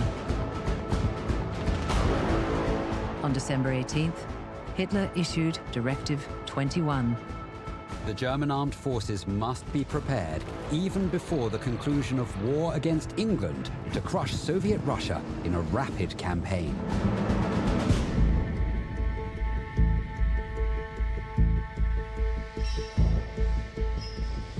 They start the planning for an operation against the Soviet Union, still really thinking about the British. The idea is if they can knock out the Soviet Union, the British will realize they have no more allies left, not even a potential ally in the form of the Soviet Union. And then finally, the British will see reason as the Germans see it and make some kind of peace terms. So they're still thinking just very strategically. By the end of January 1941, the Japanese Ministry of Finance had authorized the printing of occupation money for the Philippines, British Malaya, and the Dutch East Indies. On February 1st, rice rationing was introduced, and the ambassador to Vichy was instructed to tell the Vichy government that the Japanese army would push into Indochina, placing Japanese aircraft within reach of Malaya and the East Indies. The American Secretary of State pressed Roosevelt for fresh sanctions, which the US Navy War Plans Division warned would probably result in a fairly early attack by Japan on Malaya and the Netherlands East Indies, and possibly involved the United States in early war in the Pacific. So America imposes these restrictions on Japan. And for Japan, that just underlines everything they've always been worried about. The fact that somebody out there can cut off our oil, which we need. The fact that somebody out there, another power, can restrict our capital, can inhibit our exports. In a sense, it sort of crystallizes the feelings of insecurity that have become increasingly evident in Japan throughout the interwar years.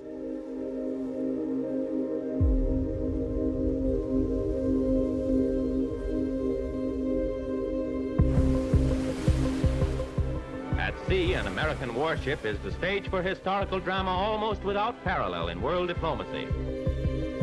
In August 1941, Churchill and Roosevelt met for the first time as wartime leaders. Churchill sailed aboard the Royal Navy's finest, the Prince of Wales, to meet the president at Placentia Bay in Newfoundland. The two greatest leaders of the freedom-loving world are ready for the historic conference. When Churchill went to meet Franklin Roosevelt, it was as though somebody said, it was as though he was going to meet God. He regarded Roosevelt as somebody, the only person really, who could definitely save Britain. It was difficult for countries to know each other. Imagine what it's like with no television, no internet. If you're an American president and you met a British prime minister, you didn't necessarily have a lot in common. The most impressive scene witnessed on the deck of the Prince of Wales was the service. A service in which every man present, from Premier and President to ordinary seaman, dedicated himself anew to the securing, with God's help, of freedom for the whole world. The leaders issued a press release that has become known as the Atlantic Charter. We fight according to the Atlantic Charter, not for territory and power, but for rights and principles. Some have been ignored, some trashed, but none could be unsaid. They survive still as the basis of the Charter of the United Nations. Churchill's deputy, Clement Attlee, broadcast news of the Charter, which greatly disappointed those listening on the radio. The United States was not joining the battle.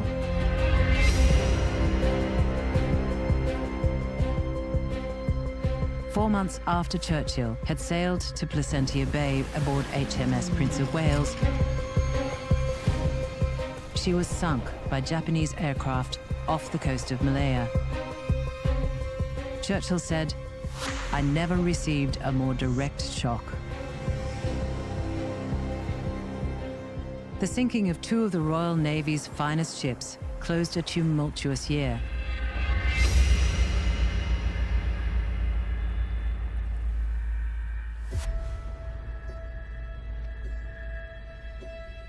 British troops from Egypt arrived in Greece at the beginning of 1941.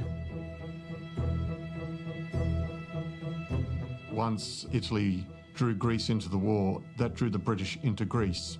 Once the British were in Greece, then Germany's vital interests in the south were in jeopardy. Therefore, they had to now counter the British threat.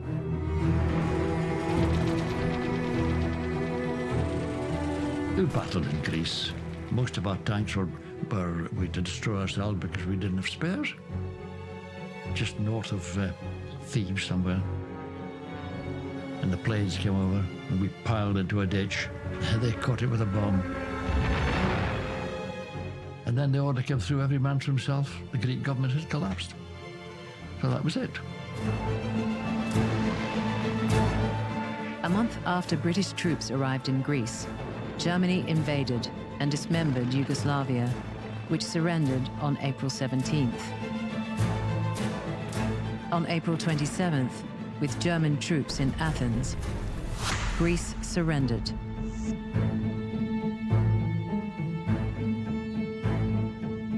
Their courage, their endurance, their repeated proofs of an unconquerable spirit, their sufferings, their sacrifices will not be in vain.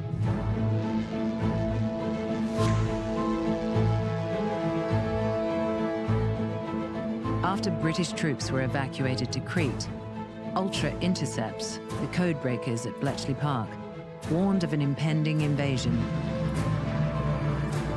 German parachutists descended on the island, harnessed by a single strap to a canopy over which they had no control.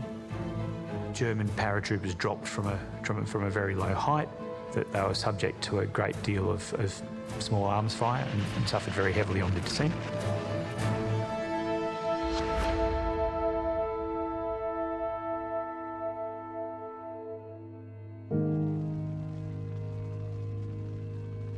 Poor communication meant that the defenders did not capitalize on their success. These pictures tell their own story. The Luftwaffe bombing Greece almost at will because we hadn't enough planes with which to beat them back. More long-range fighters, more bombers, more planes and machines of every kind are needed now. Other failures followed, and on May 27th, General Freyberg, Allied commander, declared the battle lost. Staff Sergeant Raymond Ryan was on Crete. I woke to find white flags fluttering everywhere. On inquiring as to what was up, I was told that HQ had gone during the night, leaving orders to surrender. Impatient for orders to go in and evacuate the troops, Admiral Sir Andrew Cunningham advised, "If, gentlemen, you order the army in Crete to surrender, the fleet will still go there to bring off the Marines."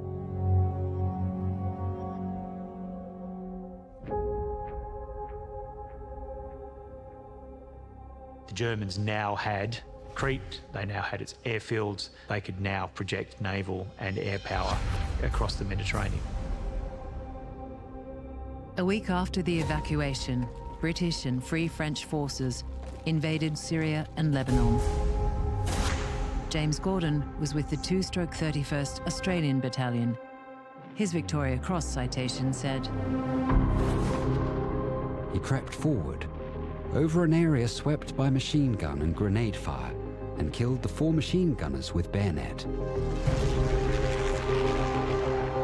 On May 10, 1941, Adolf Hitler's deputy Rudolf Hess had flown to Scotland. Running out of fuel, he was obliged to parachute to Earth, broke an ankle, and was arrested by a startled ploughman. His mission sent Hitler into a rage. Hess had taken it upon himself to warn the British of what was about to happen.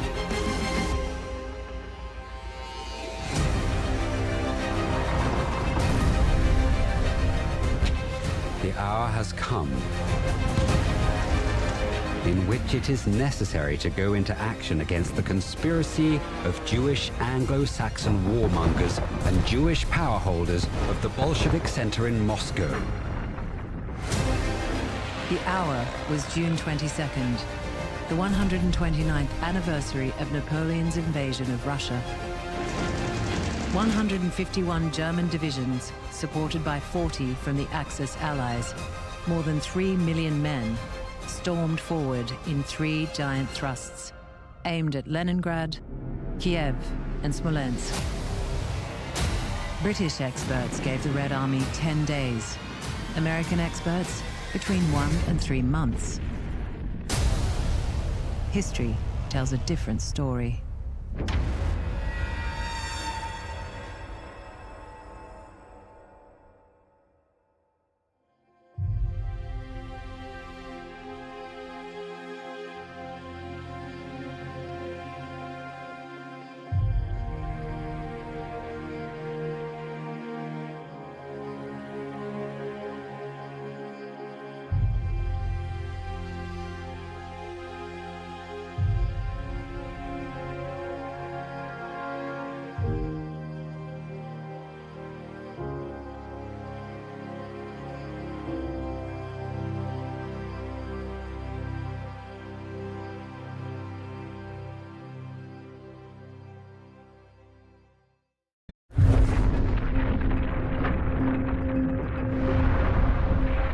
6 years and 1 day after Hitler invaded Poland, Japan signed the Instrument of Surrender.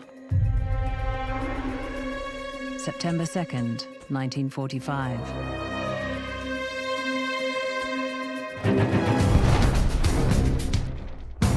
No one will ever know how many died. No one will ever know the name of the first or the last victim.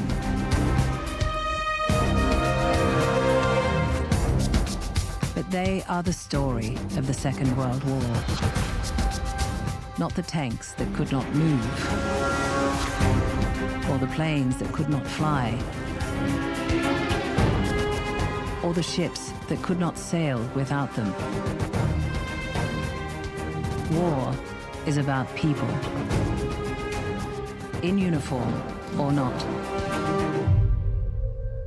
People in cities, villages, jungles. Strangers as allies. Neighbors as enemies. Hundreds of millions of people, for whom for 6 years and 1 day, there was hell on Earth.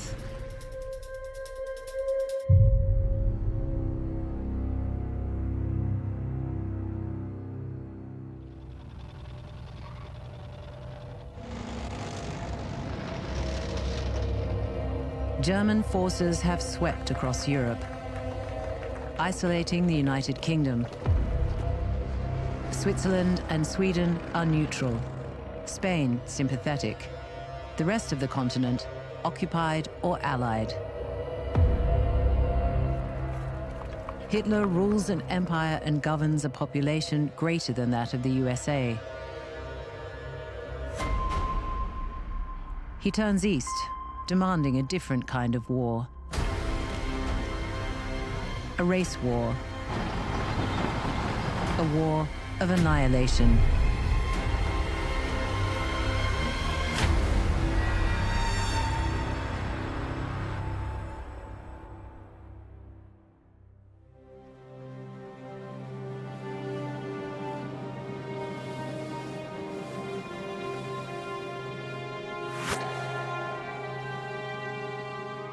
Between January and June 1941, 17,000 trains carried German armies towards the Soviet Union. They included 3,000 troops designated to follow the combat units and conduct, in the words of Heinrich Himmler, Reichsführer of the SS, the annihilation campaign against the racial enemy.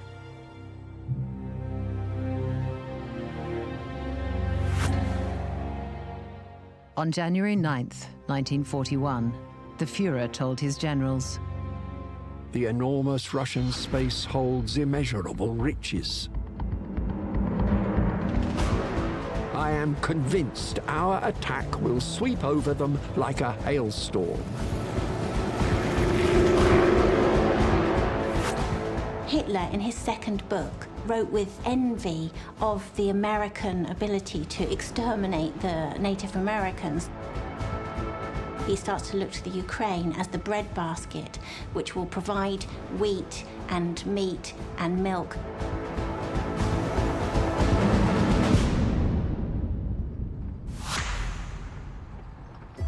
Following a meeting with Hitler on March 3rd, General Alfred Jodl, head of the operations staff, noted agreement that, following conquest of the Soviet Union, the Jewish Bolshevik intelligentsia must be eliminated. Well, really, the invasion of the Soviet Union is both a conventional war and it's an ideological war. There is no restraint in this war. This is a racial, ideological war. On March 30th, Hitler told 200 of his senior commanders at a planning conference, "This is a war of extermination. We do not wage war to preserve the enemy." After the war, German generals that were in the British or American captivity, they created this myth of a clean Wehrmacht, that the army never took part in these crimes. But the truth is that the army from the very beginning executed these orders.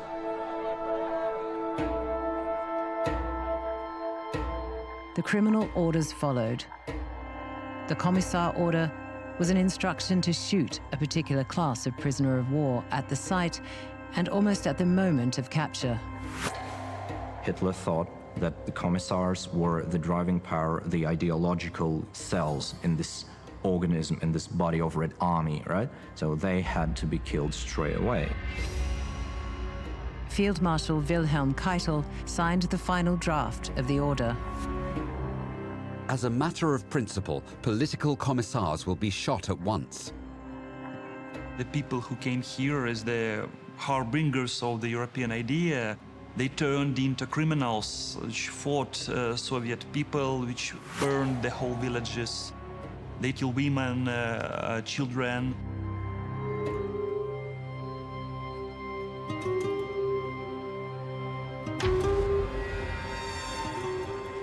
In April, Walter von Brautigsch, Army Commander-in-Chief, spoke for the general conviction. Fierce border battles anticipated, duration up to 4 weeks. Afterwards, only minor resistance is to be expected. Minutes of a German planning meeting on May 2nd noted, "The war can only be waged if the entire Wehrmacht is fed from Russia. As a result, tens of millions of people will doubtlessly starve to death."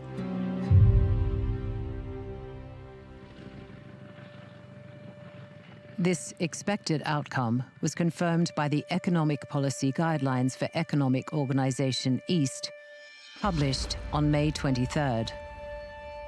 Many tens of millions of people will become superfluous and will have to die or migrate to Siberia. According to the German Plan Ost about Belarus territory, Germans plans to only 25% of population should remain here. 75% should be killed or removed to other territories. In one of the documents of General Plan Ost, it was written that it's too expensive to kill all Slavic people. We don't need to. We need to keep some of them, but other they will die from starvation or, so it was quite, practical. So they quite coldly and calculatedly intend to murder many more millions of people than were actually murdered, in the Holocaust, 6 million in the Holocaust. We're talking 30 million as a result of the hunger plan.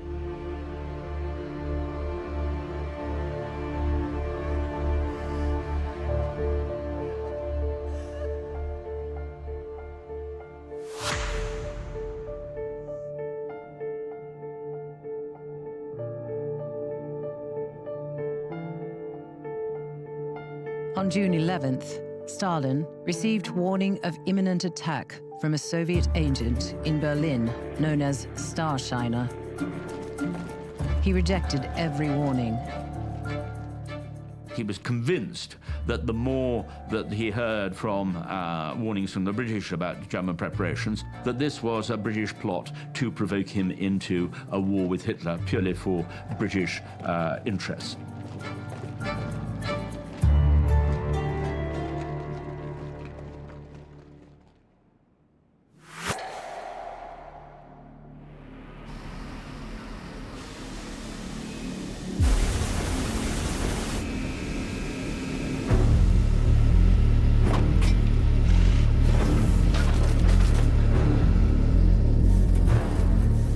Hitler, confident of the success of the invasion, ordered a shift of weapons production from the army to the Air Force, anticipating resumption of the war against Britain following the Soviet Union's defeat. He then took what he called the hardest decision of my life. The signal Dortmund has a claim to being the word that separates then from now. Dortmund triggered the launch of Operation Barbarossa, the invasion of the Soviet Union, on June 22nd at 3:30 a.m. half an hour after Joseph Stalin had gone to bed. One of the soldiers in one of the 166 invading divisions recalled, "We marched into Russia. We had been told that Russians had attacked us, so off we went to teach them a lesson."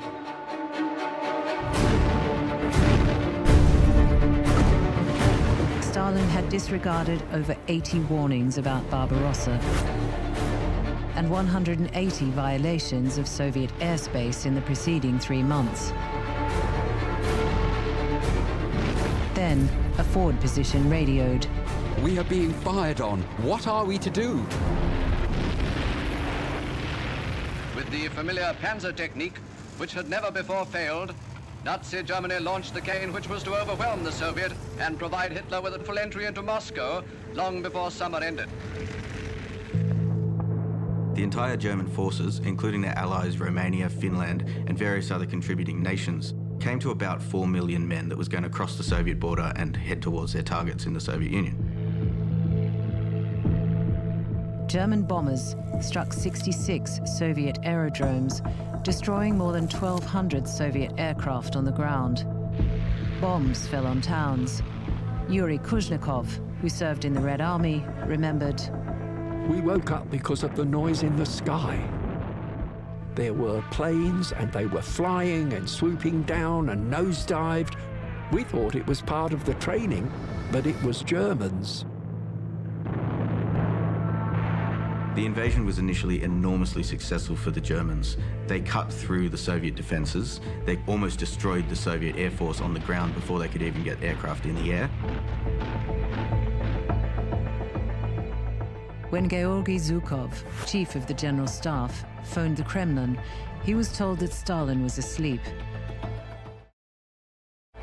"Wake him immediately. The Germans are bombing our cities."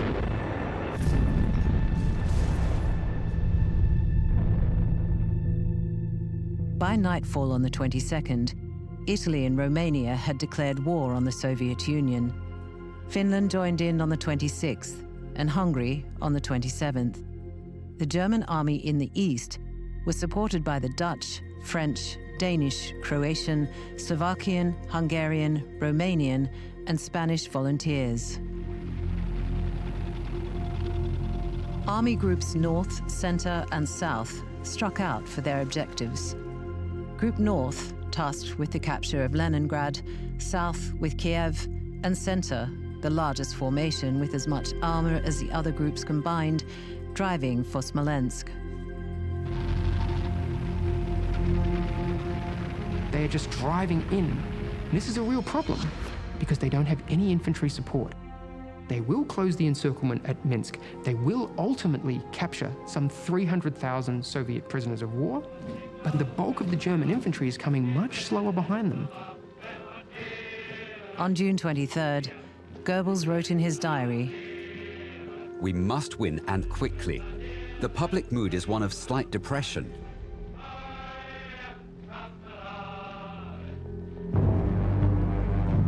After years of scientific military preparation, in accordance with a deliberate plan of conquest, and with the avowed object of enslaving all less powerful peoples, the German machine has smashed its subhuman way across the face of Europe." In many parts of the Ukraine, the Baltic states, and even Western Russia, the elders greeted the invaders as liberators. Empire was there for the taking, as Field Marshal Fedor von Bock observed. "This people would not be difficult to lead." But leadership was not in the lexicon of Nazi racial theory. Himmler understood the aims. The purpose of the Russian campaign is to decimate the Slavic population by 30 millions. The problem was that the Germans, by the end of 1941, with their disgusting policy, they turned the population against them. And I think that was one of the main factors that contributed to their defeat. The killings began at once. On June 24th, a Gestapo official in Tilsit ordered the shooting of 200 male Jews.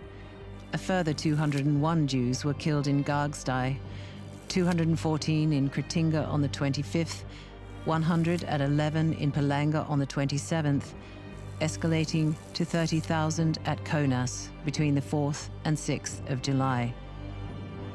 The Holocaust does not start in Auschwitz or in a camp, but it starts on the killing fields of the occupied Soviet Union.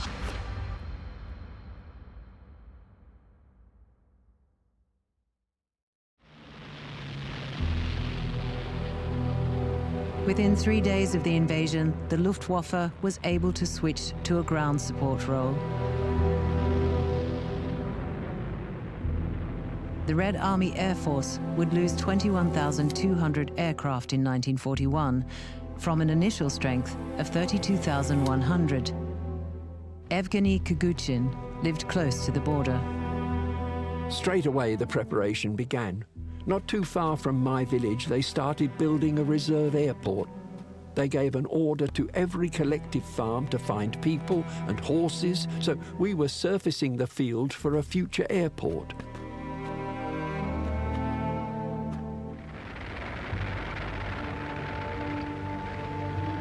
On June 26th, as Pravda described the conflict as a fatherland war, von Manstein's surging 56th Motorized Corps had to pause at the western Dvina River and wait.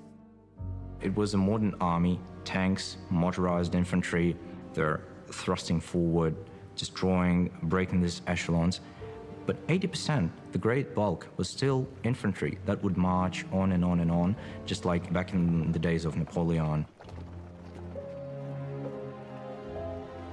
By June 27th, elements of the 221st Division watched without protest the slaughter of 2,000 Jews at Bialystok by the 309th Reserve Police Battalion, and German tanks linked up east of Minsk.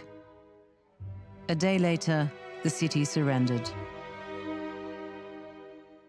When Himmler visited Bialystok in July, he complained, "The police rounded up too few Jews."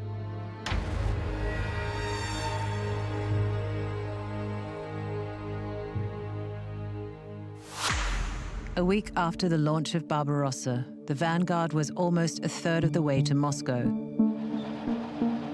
But the 7th Panzer Division, spearheading Army Group Center's push, reported a 50% loss of Mark II and Mark III tanks and an unsustainable 75% loss of Mark IV models, mainly through mechanical failure.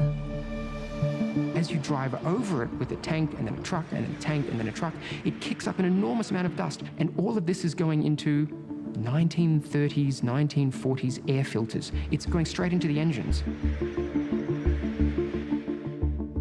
The first partisan battle of the war took place around Pinsk on the 28th of June.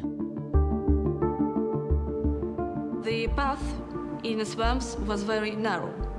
And if the German column, need to pass through the swamps and through the forests, the partisans needed to shoot the first car and the last car. Germans paralyzed. They jump in the swamp, they die.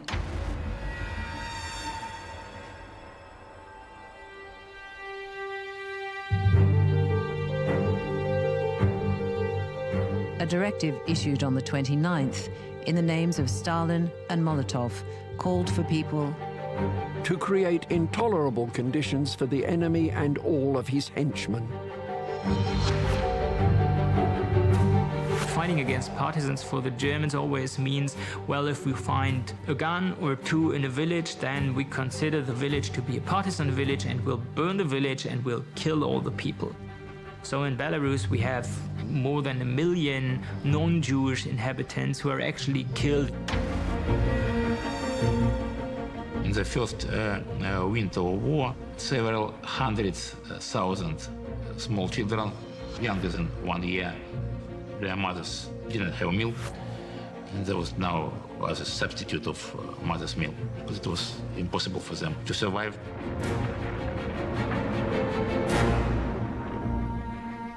In Soviet Ukraine, Soviet Belarus, and the Leningrad district, where Stalin had starved and shot 4 million people in the previous 8 years, German forces would starve and shoot a far greater number, and in less than half the time. On July 3rd, in his first public speech since the invasion, Stalin said, "Comrades, citizens, brothers and sisters, men of our army and navy, my words are addressed to you, dear friends." Stalin had never spoken like that before. He had never called the people his brothers and sisters. Now he told them, "We must call on all workers to commence the struggle in order to defend their freedom, their honor, and their motherland with their bodies in our patriotic war." And everywhere throughout their vast country, the people of Russia responded. Russian factories already working overtime even increased the tempo of their war production. he did not invoke loyalty to the Soviet state, the party, or the revolution. His appeal was to Russian nationalism. The day he spoke, Halder, German Chief of Staff, wrote, "It is no exaggeration to say that the war against Russia has been won." On July 8th, Goebbels declared, "No one doubts anymore our victory in Russia." In the first 3 weeks, the attack advanced 480 kilometers. The Red Army lost 1 million killed, wounded, missing, or captured, and about 10,000 tanks and 4,000 aircraft. It was astonishing, but not enough. They've taken in the north, Volokolamsk, they've taken in the center, Moskhaevsk, and they've taken in the south, Kaluga. All the 3 arteries that are leading toward Moscow, but they are still not at Moscow.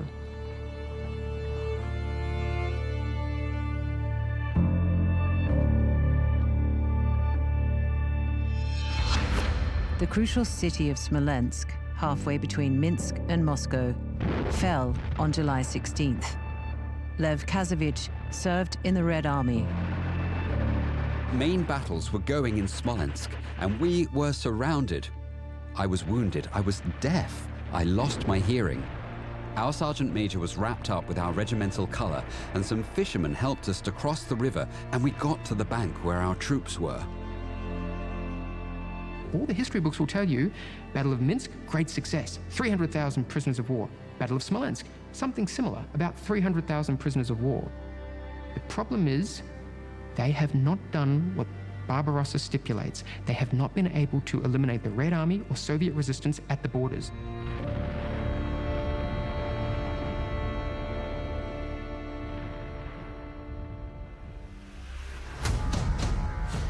Hitler's confidence was untroubled. On the 16th, he said, "We have now to face the task of cutting the giant cake according to our needs. We shall never withdraw from these areas. In future, there are never to be any but German soldiers west of the Urals." And he added, "The war against the partisans has its advantages. It enables us to exterminate all those who oppose us."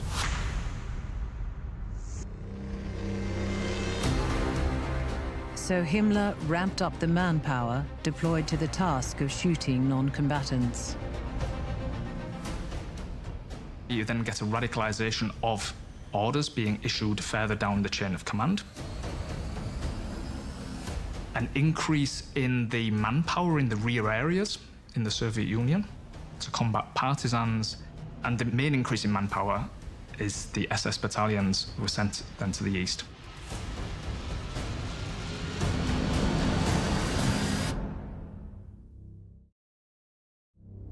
By July 18th, an Einsatzgruppen report could advise that 3,302 Jews had been liquidated in the course of cleansing operations on the Soviet-Lithuanian border.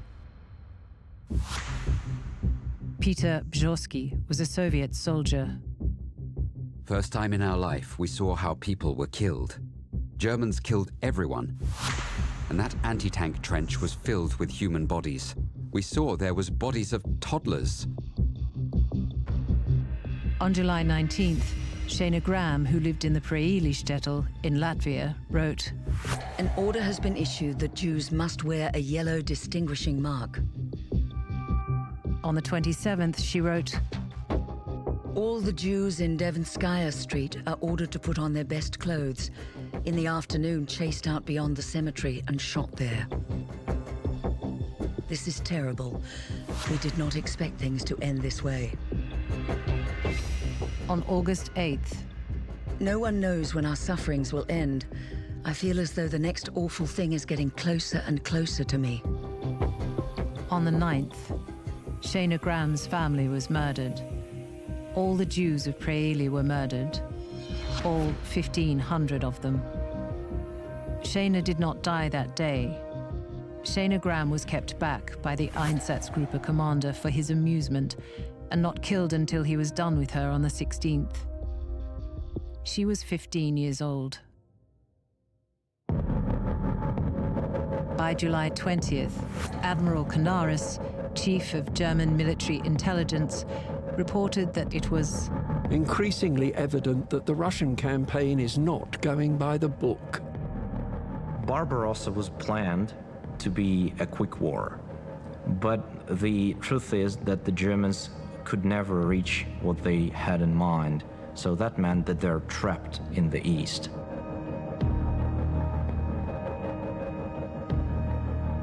On the 21st, Moscow was bombed for the first time, as eyewitnesses recalled. At 2200 hours, an air attack started. That's how, for the first time in my life, I saw an air attack on Moscow. As it became dark, we went to check on windows of buildings. Every single window had to be blacked out.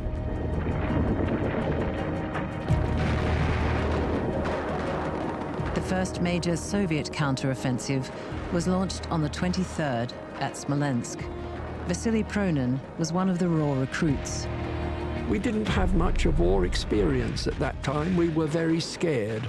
But if you could manage your fears and stay focused, you could be a good soldier. So the unexceptional fourth week of the invasion ended. On July 24th, Goebbels confessed, "One is gradually becoming aware that the Eastern campaign is no stroll to Moscow." When the Soviet Union did not collapse quickly, suddenly Hitler's lightning war, his quick war plan, fell into disarray. There was no plan B.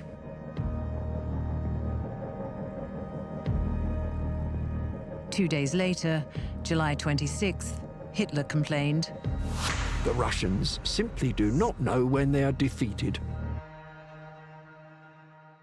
Despite Russia's loss of her best agricultural areas, her most thoroughly developed industrial plants, millions of her people, thousands of her tanks and her planes, despite everything, the dread Nazi Blitz had spluttered, stumbled, and finally died. On the 27th, an order was read out concerning General Pavlov, his chief of staff, General Klimovskik, and the entire staff responsible for the failure of the Red Army to defend Bialystok-Minsk. They were all to be shot, which they were. In Stalin's opinion, it was a very reasonable thing. All the Soviet generals should know that if they fail to implement his orders, they would be punished. The next day, Soviet High Command Order 227 instructed not a step back. On the 30th, Hitler Directive 34 ordered Army Group Center to go over to the defensive. On the 31st, Goebbels admitted, "It is clear that we have underestimated Bolshevism." Expected to conquer an area 20 times that of the land occupied in Western Europe, Operation Barbarossa launched with only 10% more men and 30% more tanks. Not for the first time, as Field Marshal Erich von Manstein confessed, an invader had failed to grasp the vastness of the land. Everyone was captivated by the endlessness of the landscape. The distant horizon seemed like some mountain ridge behind which a paradise might beckon, but it only stretched on and on. As General Halder wrote in his diary, We are lost in the Soviet plains.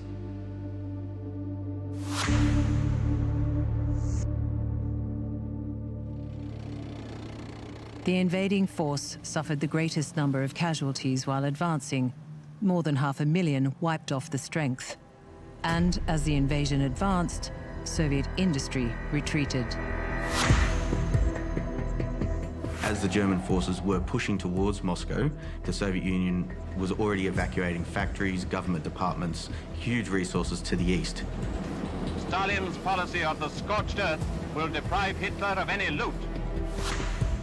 Between July and October 1941, more than 1,500 factories were transported east by train. 2,593 industrial units removed beyond the Urals and out of harm's way. And that's what you get with a command economy, that you can just order a factory to move, provide the trains, and off it goes to the Urals, and you're in production again. But at enormous cost of sacrifice to the Russian people. 25 million people were shipped east and set to work 18-hour days, with 1 day off a month. In one place, 8,000 female workers lived in holes bored in the ground. The scale of civilian suffering everywhere was unimaginable. In 1941, the biggest tragedy of this war started, the siege of Leningrad.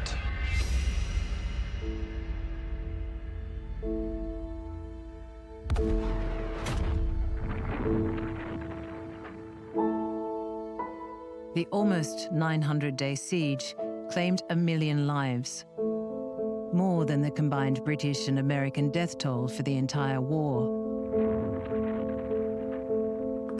Diarists recorded the fate of the city as it ran out of water, of power, and of matches. One said that the living had not the strength to bury the dead.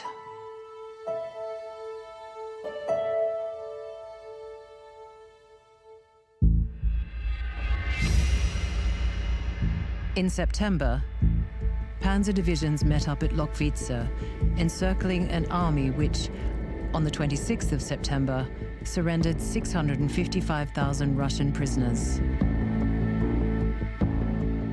During the first 5-6 months of the war, almost 2.5 million people, prisoners of war, died. 57.5% of Soviet prisoners of war died in captivity. The death toll for British and American prisoners of the Germans was 3.5%. Roughly 3 million Soviet prisoners of war who die in German hands simply because the Germans say, well, we won't feed them. So they put them in a POW camp and then let them starve. You could dig a hole in the ground for yourself and live there. That's how they treated prisoners of war.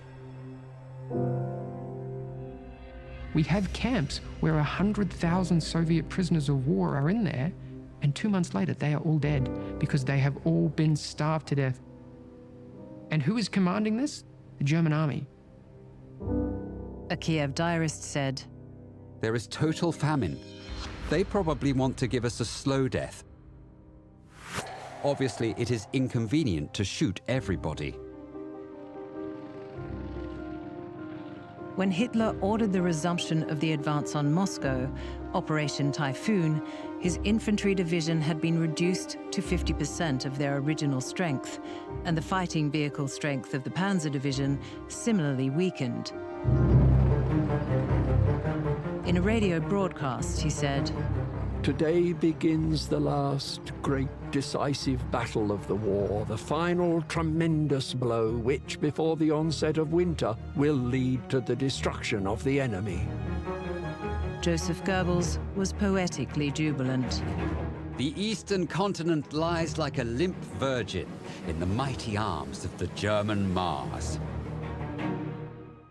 The proof of the failure of Operation Barbarossa is Operation Typhoon. The fact that the Germans have to come up with a whole new campaign geared to begin as late as October, which is long after the war should be won. Early on October 5th, Nikolai Spitov, the Moscow air commander, reported that a column of German tanks was advancing along the Uknovo highway, 100 kilometers from the walls of the Kremlin. After inspecting the defenses, Zhukov told Stalin, "All routes to Moscow are open. The weak covering forces cannot be guaranteed against the sudden appearance of enemy tanks."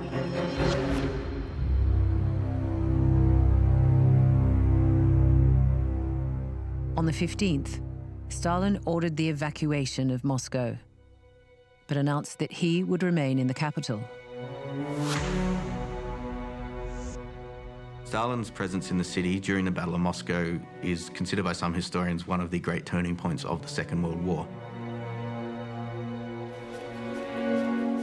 So the leader is extremely important. The leader can construct these images, can communicate this, but the leader has a lot of work to do here.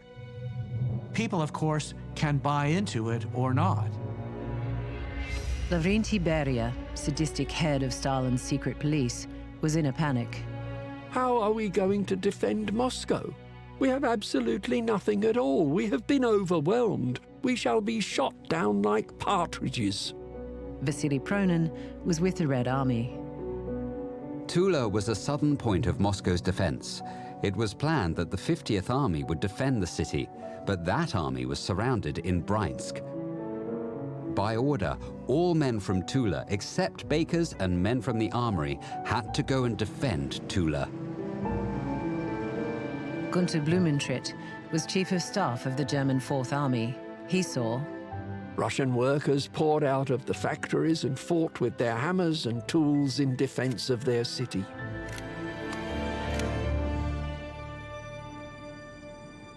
By October 16th, 15 centimeters of snow blanketed the entire countryside, and General Hoffmann von Waldo lamented. "Our wildest dreams have been washed out by rain and snow." The weather has changed, and this is this famous period of the Rasputitsa, this deep liquid mud. But I wouldn't overstate that. Of course, German generals blamed Russian weather and frost.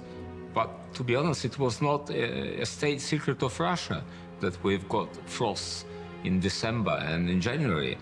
The roads were never good in Russia. It was not a secret.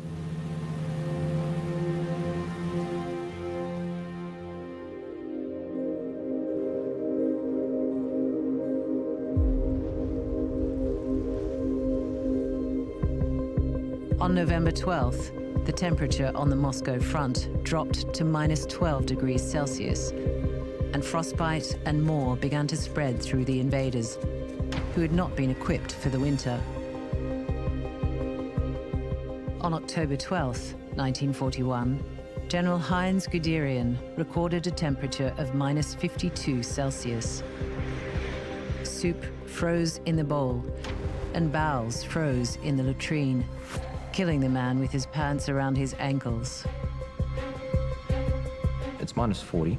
They cannot stay in the open, right? So they will just drive the Russian civilians out of their small huts, and they will just live there. And that meant that a lot of these people just died.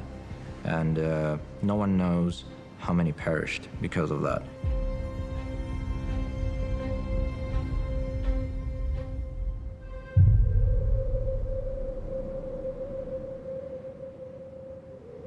At the end of October, the Red Army hit back. Vasily Pronin was with the Red Army. On the 30th of October, the first tank attack started. We destroyed 31 German tanks, but it was a very hard battle. It took many lives. Konev's Kalinin Army Group, northwest of Moscow, moved on November 5th. Zhukov's Western Army Group launched the main attack one day later, the 6th.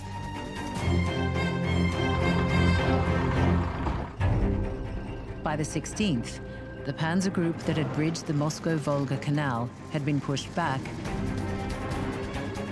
The German 9th Army had been pushed from Kalinin, and Guderian's 2nd Panzer Group was being pressed by Golikov's 10th Army. When they launched their invasion, they had a superiority in numbers over the Soviets of 1.4 to 1. By the time they reached Moscow in late November, early December 1941, the Soviets outnumbered them 1.2 to 1.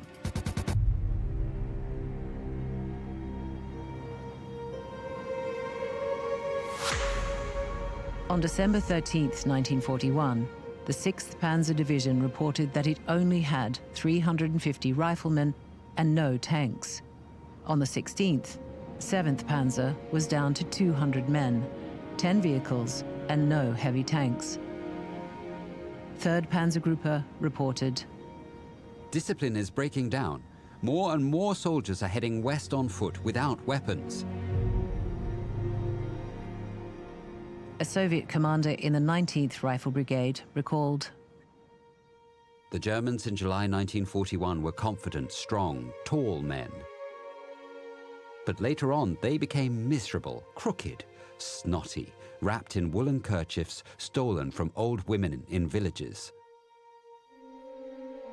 The implications of the failure of 1941 will roll on into every other operation throughout the rest of the war, and it is unambiguously the turning point. And yet, with his troops being pushed back, Hitler said, Now it is impossible for us to lose this war. He was reacting to the news of Pearl Harbor. At 06:15 local time on December 7th, 1941, the first wave of Japanese aircraft took off from their carriers, positioned some 320 kilometers north of Hawaii.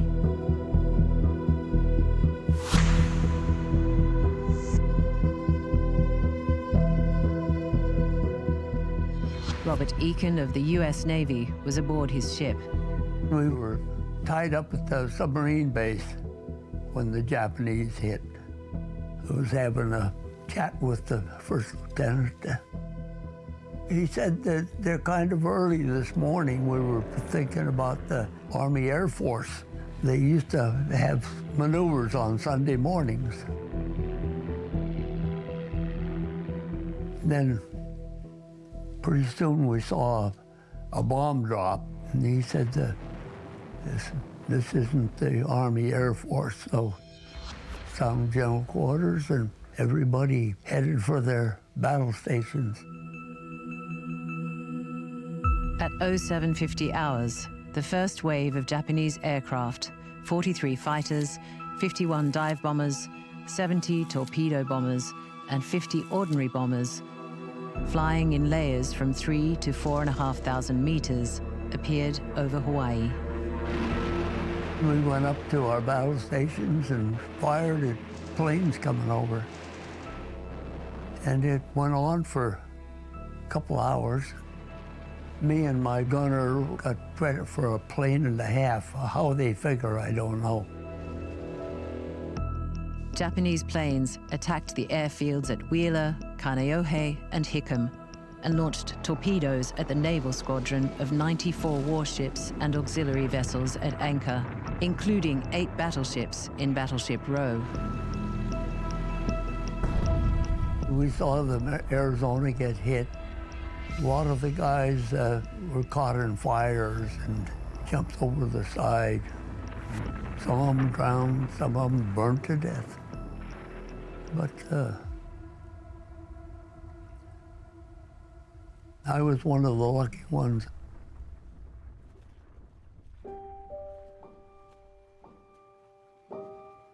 One of the Japanese pilots described the scene. The smoke and flame erupted together. It was a mean-looking red flame, the kind that powder produces.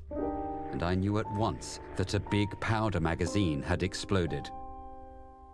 4 out of 5 men aboard the Arizona were killed. 1,100 out of the total of 2,403 fatalities on the day. Surprise was complete. Within a few minutes, 5 battleships, 2 light cruisers, and an old target battleship had been hit, and almost all the US aircraft on the ground wiped out.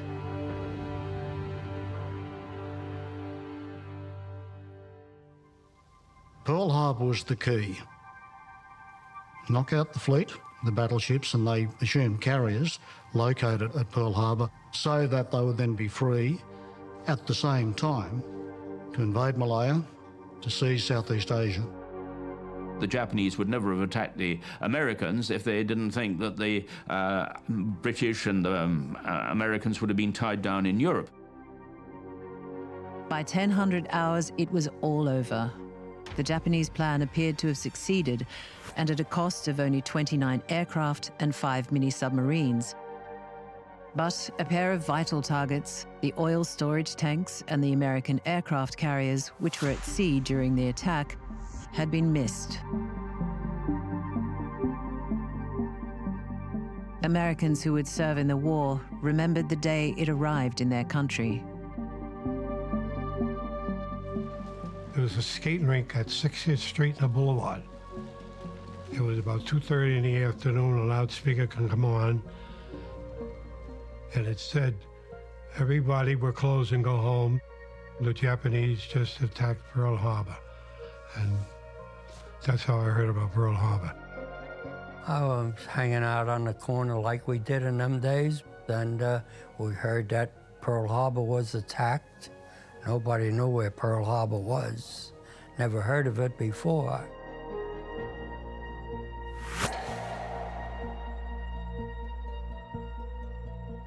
In the immediate aftermath of Pearl Harbor, American recruiting officers had to remain open throughout the night.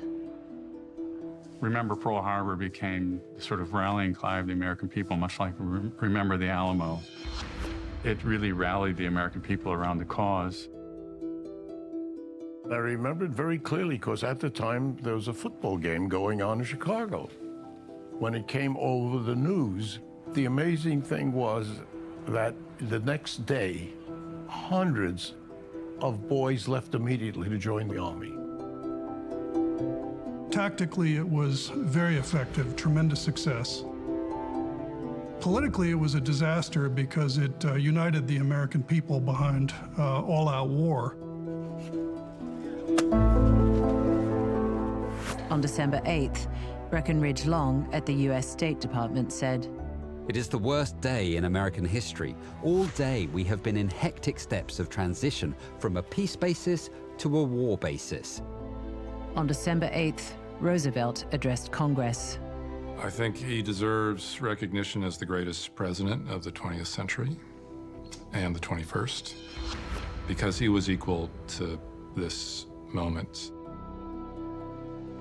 December 7th, 1941, a date which will live in infamy. The United States of America was suddenly and deliberately attacked by naval and air forces of the Empire of Japan. If you listen to his voice in that remarkable speech, which I think is one of the greatest speeches of the 20th century, he is deeply, deeply angry. Congress voted in favor of war by 470 votes to 1. Jeanette Rankin, the pacifist congresswoman from Montana, demurred. As a woman, I can't go to war, and I refuse to send anyone else. When the Congress voted, the US Army was barely 100,000 strong. When Japan signed the surrender aboard the USS Missouri, the United States had equipped, trained, and put into uniform almost 15 million military personnel. War on an unimaginable scale had been unleashed.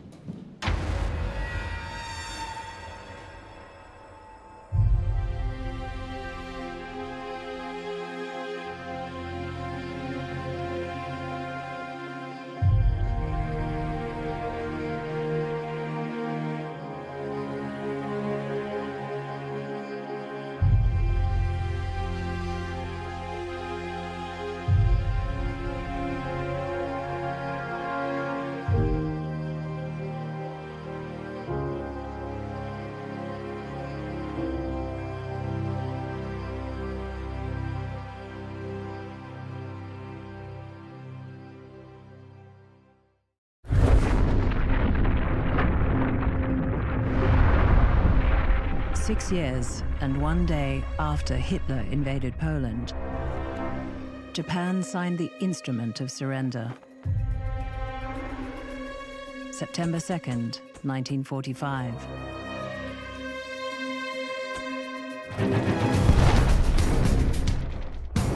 No one will ever know how many died. No one will ever know the name of the first or the last victim.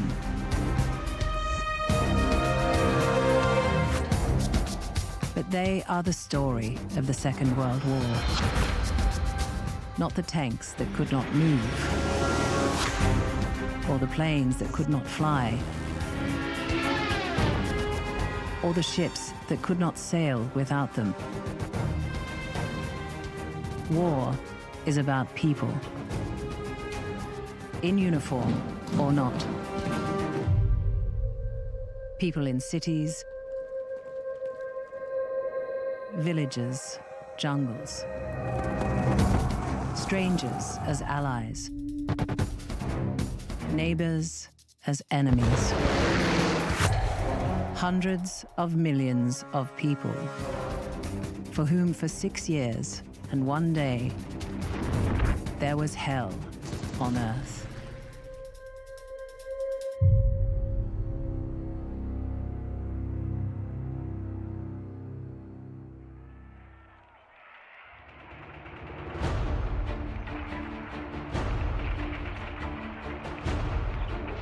Basking in early success, the Japanese described themselves as being victory drunk, and Admiral Mitomi Ugaki declared on New Year's Day, 1942, "The main thing is to win, and we surely will win."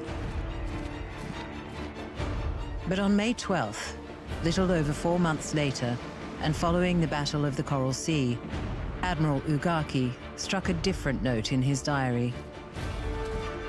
A dream of great success has been shattered.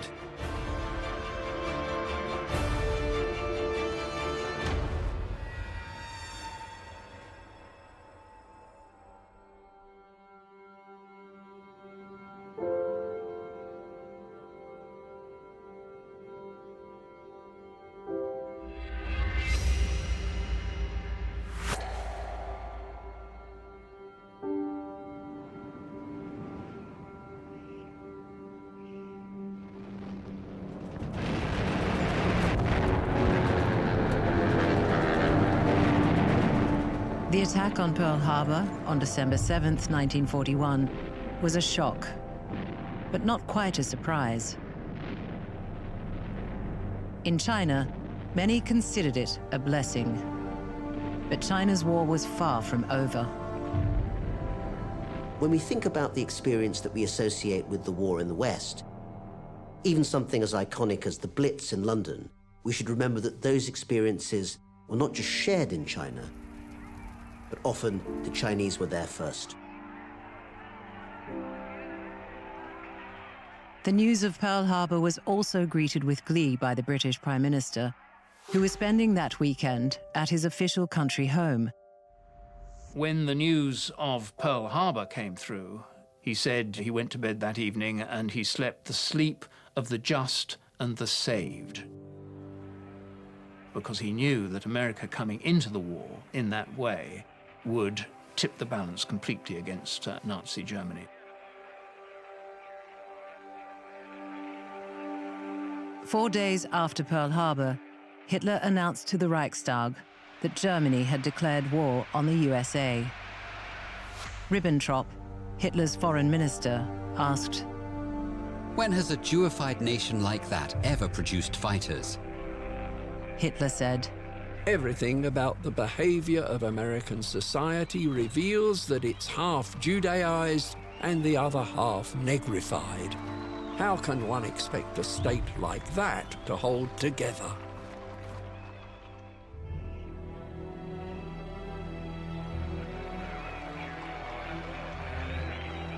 The American president spoke to the American people and to the world in his State of the Union address on January 6th.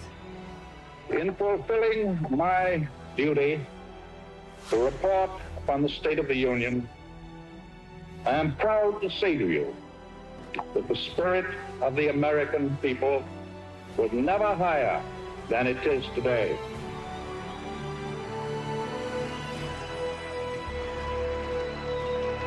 Hitler thought that even if America came into the war, it would be so preoccupied with the Pacific and with Japan, it would have little time and energy and resource to apply to Europe. It's totally the other way when it comes to it. Roosevelt commits its forces first to the European war. It is a remarkable thing.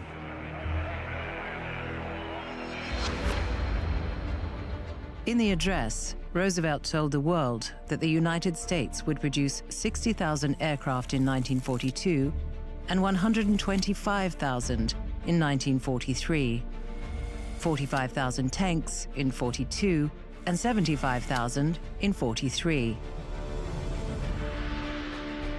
This will give Japanese and the Nazis a little idea of just what they accomplished in the attack at Pearl Harbor.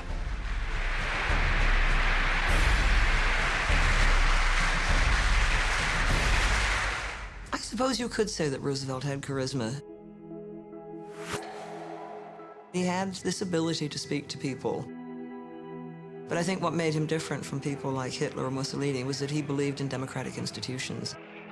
He always accepted that he worked within the bounds of the American Constitution. The president was determined that the production figures in his Union address would be achieved or bettered. He sent for a businessman, Donald Nelson, executive vice president of Sears Roebuck.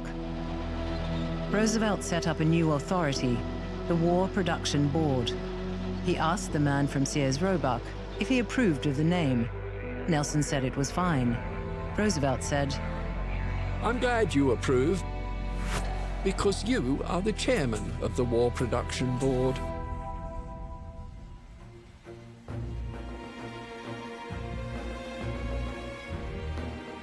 Donald Nelson powered up an industrial base, which was already dominant.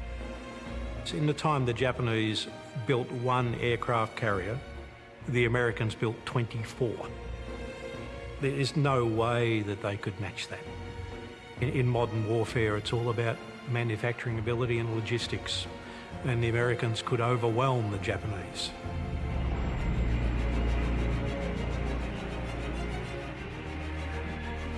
Americans are preparing with all possible speed to take their places. Workers in the mills and the mines are laboring long hours under great pressure to turn out the weapons and the equipment without which the war cannot be won.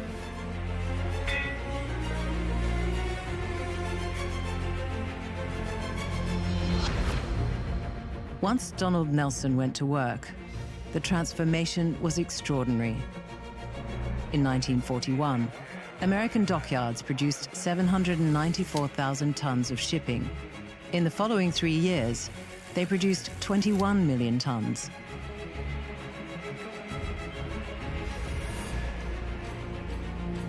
In 1940, the United States of America produced 2,141 aircraft.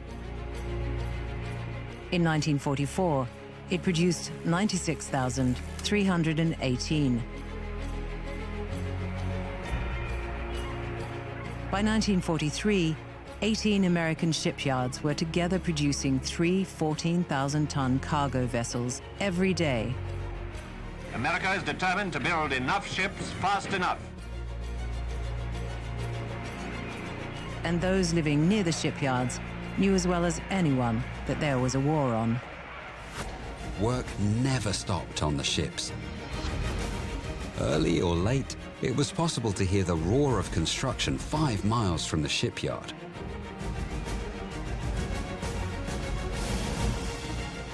American industrial output was said to be a tank every 5 minutes, an aircraft every half hour, and an aircraft carrier every week.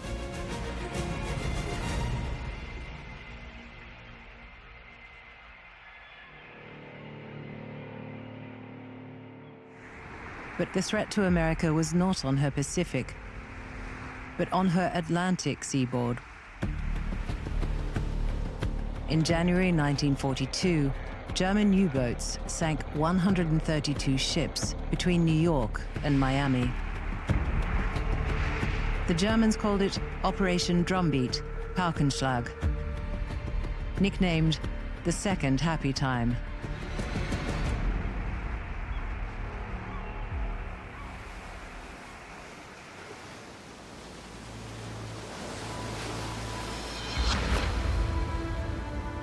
The first happy time had initiated the war's longest battle, the Battle of the Atlantic. In March 1941, the First Lord of the Admiralty said, "We must impress upon both employers and workers that in facing the Battle of the Atlantic, now opening upon us, we need every ounce of their energy and ever-increasing production."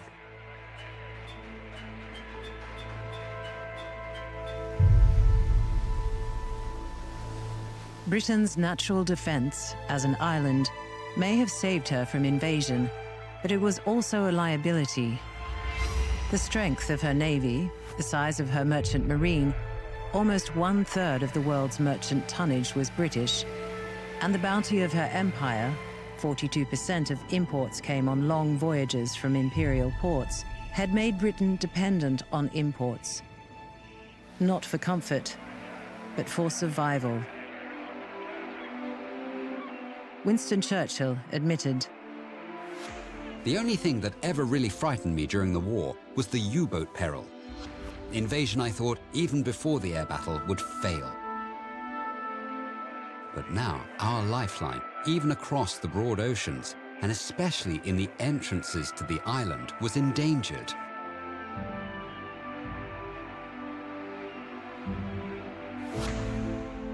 Admiral Karl Dönitz commanded the U-boats, but not in the numbers he thought necessary.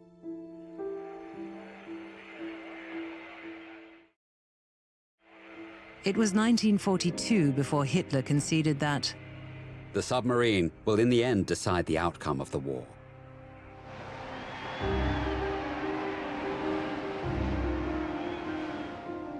the fall of France brought the German U-boat fleet closer to the Atlantic shipping lanes through possession of French ports. From July 1940 to the end of October, 282 Allied ships were sunk, a loss of 1,489,795 tons of merchant shipping. When a ship was hit, getting the lifeboats away was an epic endeavor, recalled with emotion by those who witnessed it. The wind shrieked through the rigging and superstructure. I caught a glimpse of one of the big merchant ships being rolled on its beam ends by the huge swells. The boat was lowered somehow, and we scrambled down towards it. "Cast off!" bawled someone when the boat seemed crowded, but answered at once by yells and screams above us. "No, no, wait a second!" We owe a debt that can never be paid to the merchant navy. We believe the vast majority of the people of this country realize what they owe to our seamen. The Battle of the Atlantic would claim about 100,000 lives, shared almost equally between those serving in Allied navies, merchant sailors, and the U-boat crews.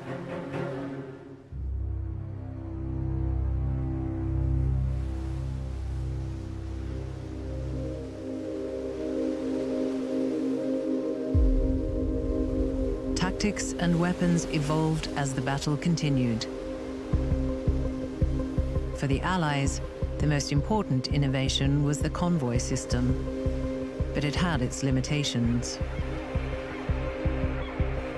A convoy system reduces the efficiency of shipping because you have to wait for enough ships to be assembled. They move from point A to point B at the speed of the slowest. Nevertheless, by bringing the ships together, it forced the U-boats to face the defenders in order to get at the targets. The Germans have tried hard to beat the convoy system, but they have failed. As in the last war, so in this, the convoy system has proved its efficiency.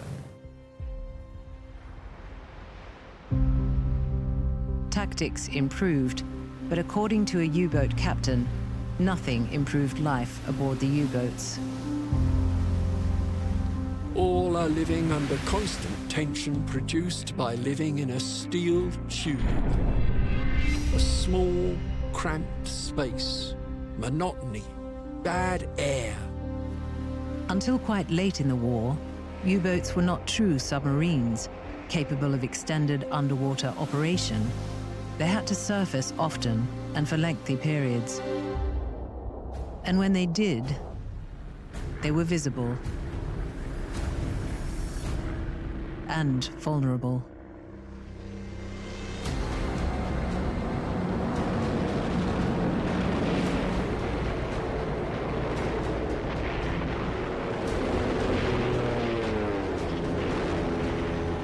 The Kriegsmarine lost 696 out of the 830 U-boats sent out on operations, and over 70% of all U-boat crews operational between 1939 and 1945.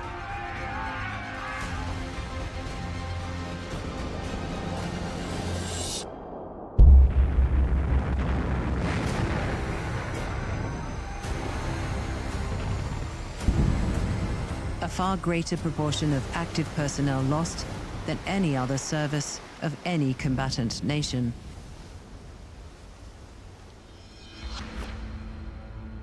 According to Dunitz, the loss of a single boat was the price paid for sinking 100,000 tons of Allied shipping. But by May 1943, the value of one boat had become an unacceptably meager 10,000 tons. On May 24th, Dunitz was forced to admit that, for the moment, the battle was lost. The battle would be renewed with improved vessels and weapons, but the initiative was never regained. The Battle of the Atlantic was the vital logistic battle of the war. Whether it failed or succeeded on either side really determined the course of the war. The turn of the tide was the result of the continuing evolution of the intelligence system. It was the result of the increase in strength of the escort forces. It was the result of technological developments, in particular direction-finding systems, by enabling the North American industrial machine to provide all the resources that were needed to fight what was an industrial war. The Battle of the Atlantic was central.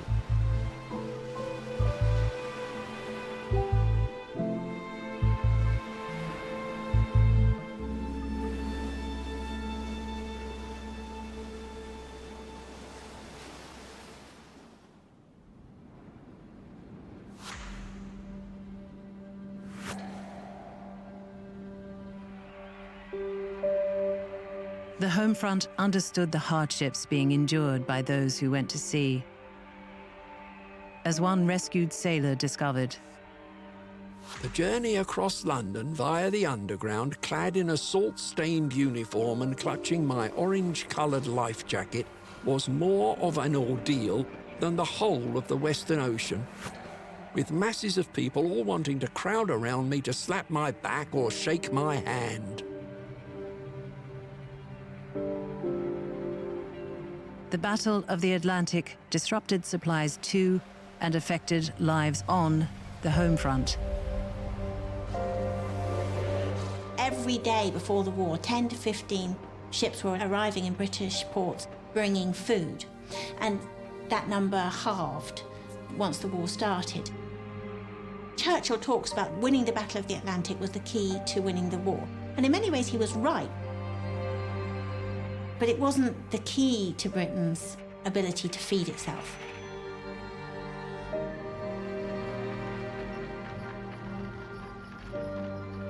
In 1938, 68 million tons of imports were landed in Britain. In 1941, the figure was 26 million. Golf courses were ploughed and planted, rationing enforced, ersatz recipes officially distributed. The shipping crisis of 1942 forced legislation in Britain outlawing white bread and introducing a detested beige bread known as the national loaf. Onions were so valued, they were given as prizes in raffles and presents on birthdays. But overall, though the diet of the middle class deteriorated during the war, that of the working class improved. So the Battle of the Atlantic was crucial, but it never threatened Britain's survival.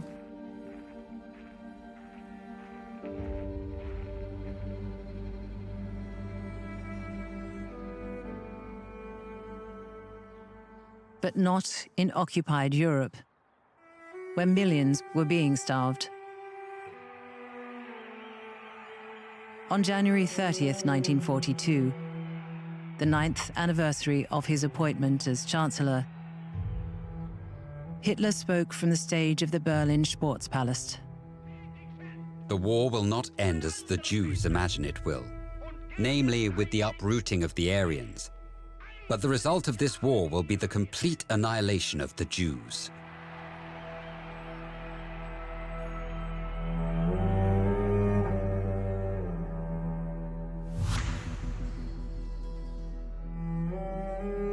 Those walled up in ghettos were already fulfilling his prophecy.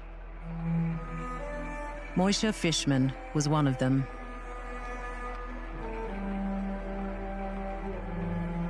We finished up living 10 to a room. We slept in shifts. Because of the hygienic condition, typhus set in. We had no medicine. Whatever we had to be smuggled. If they found you outside the ghetto without the band, you were a dead person. People were dying right, left, and center.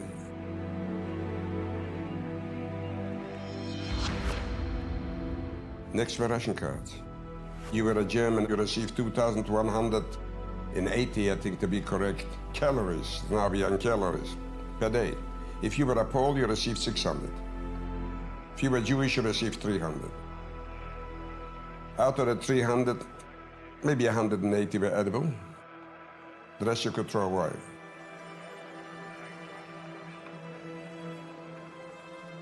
It keeps you just alive, but only just, and eventually you starve to death. Anybody who they considered to be not worthy of life, they employed this strategy of starving them to death.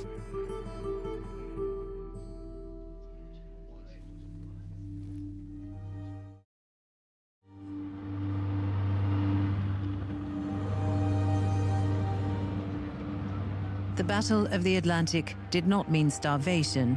It meant shortages and shoddy substitutes.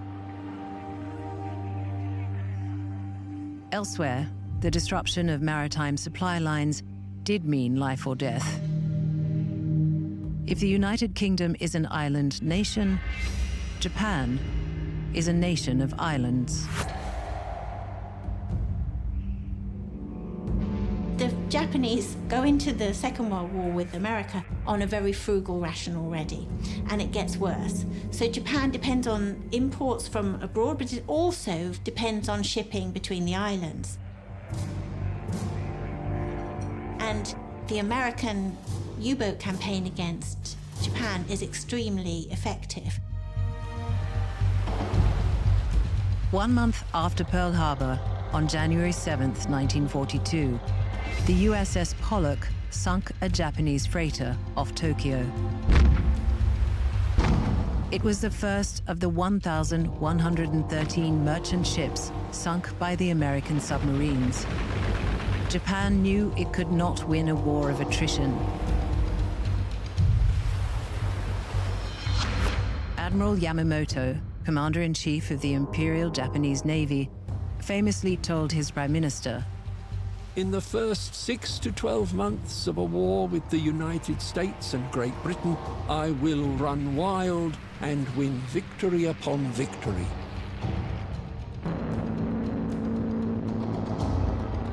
But if the war continues after that, I have no expectation of success.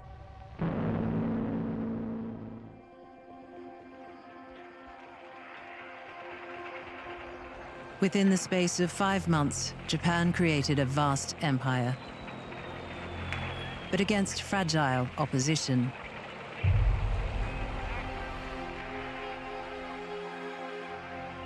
The war against Hitler had weakened an already inadequate defense, resting in the hands of leaders who seem almost to have been designed as caricatures.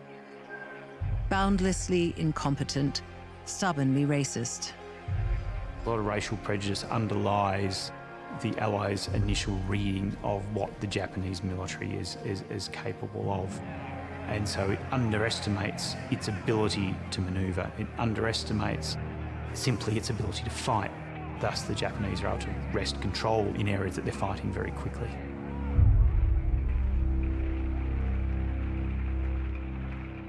Even in defeat, praise was grudging and tainted. General Archibald Wavell, overall commander-in-chief, called the force that destroyed his command an army of highly trained gangsters.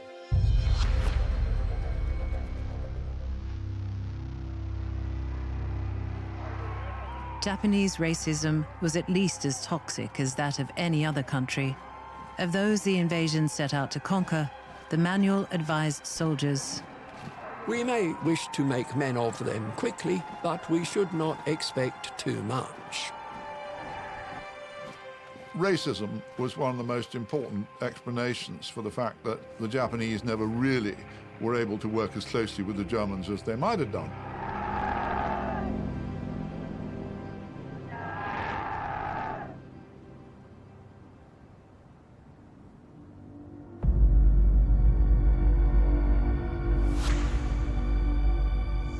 Malaya produced 38% of the world's rubber and almost 60% of its tin.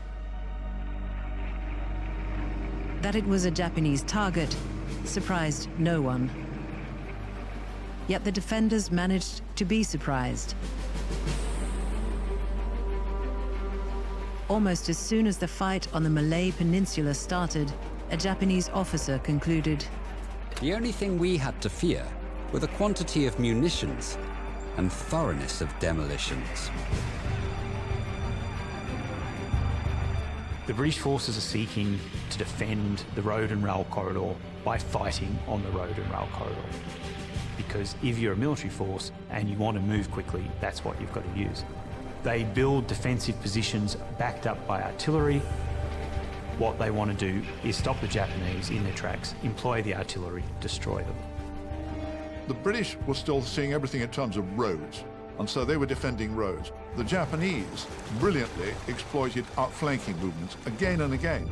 They found the British had established a blocking position on a road, and they just went round the back, through the jungle. And the moment the British found themselves outflanked, they retreated.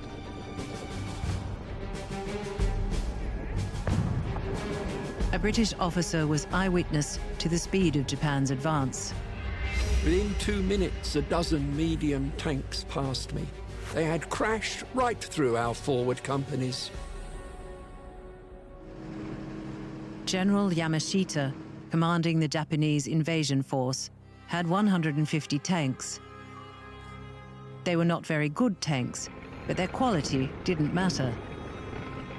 The British forces opposing him had no tanks. British and Imperial forces were pretty woefully trained when it came to jungle warfare.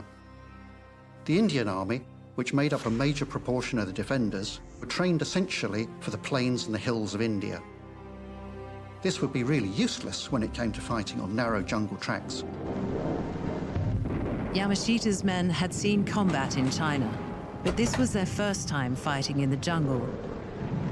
One Japanese colonel remarked, The enemy retreated, leaving behind as souvenirs about 50 field guns, 50 heavy machine guns, 300 trucks.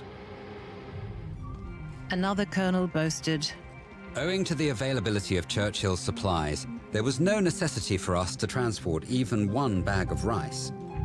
Churchill's supplies was the name the Japanese facetiously attached to abandoned Allied supply dumps. They were told to get Churchill's rations to raid the British soldiers' food dumps and so on. That was always a part of the strategy. The Japanese soldier was better motivated, better trained, better prepared than his British and Australian counterpart. Australian troops who fought on the peninsula upheld a proud tradition. One battalion, at the suggestion of its colonel, went into battle singing Waltzing Matilda. Their fight was the Battle of Muar.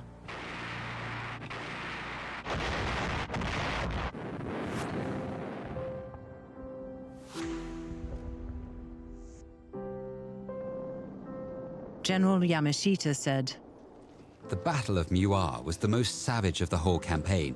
In all fairness, the survivors of the enemy forces can feel proud, because in a week-long bloody battle without any tank or air support, they held up the whole of my army."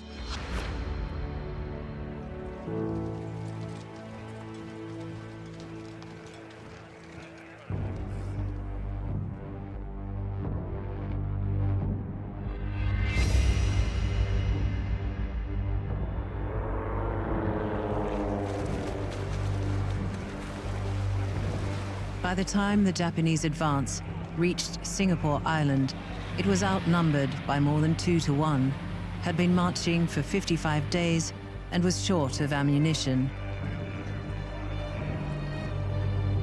And yet, after landing, they rolled over a disorganized force.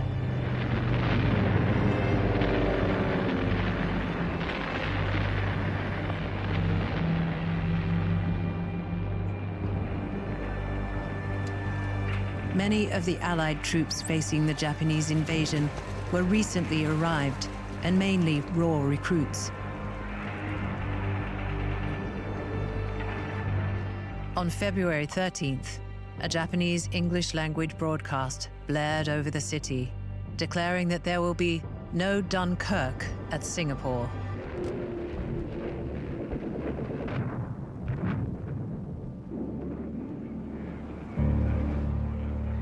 Two days later, Arthur Percival wrote in his diary, "There is no hope or help on the horizon." There was a kind of a collective collapse in the morale and the confidence of British forces. It was really all over when the Japanese invasion force captured the city's water supply. At that point, it would have been very easy to lay the British forces under siege. Arthur Percival surrendered his command.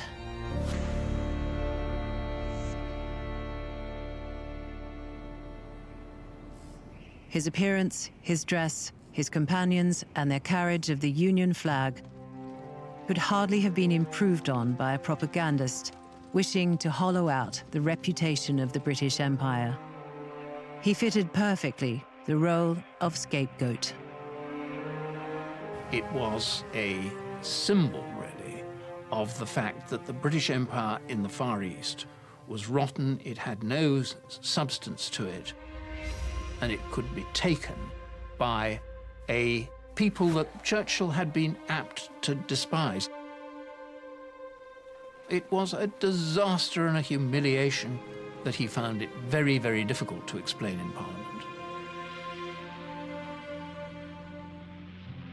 As an 18-year-old, Lee Kuan Yew, who would be independent Singapore's first Prime Minister, watched the British trudge into their terrible captivity. I saw them trampling along in front of my house for 3 solid days. An endless stream of bewildered men. With astonishing, vicious force, the Japs occupy Britain's Gibraltar of the East. 123 years in the making, lost in 7 days. There were more British and Australian troops in Malaya and later Singapore than there were Japanese. But the Japanese simply outfought them at every turn. And of course, Japanese commanders outcommanded them. For Singapore and for the prisoners of war, a shocking trial was beginning. It was, Churchill said, the greatest disaster and capitulation in British history. He wanted them to lose nobly, gallantly, and he's almost heartbroken after the collapse of Singapore. He said, we had so many men. He said they should have done better. And he was unbelievably distressed by the fact not only that the British Army in Malaya didn't show themselves to be heroes, but they didn't even show themselves to be adequate soldiers. They simply crumpled.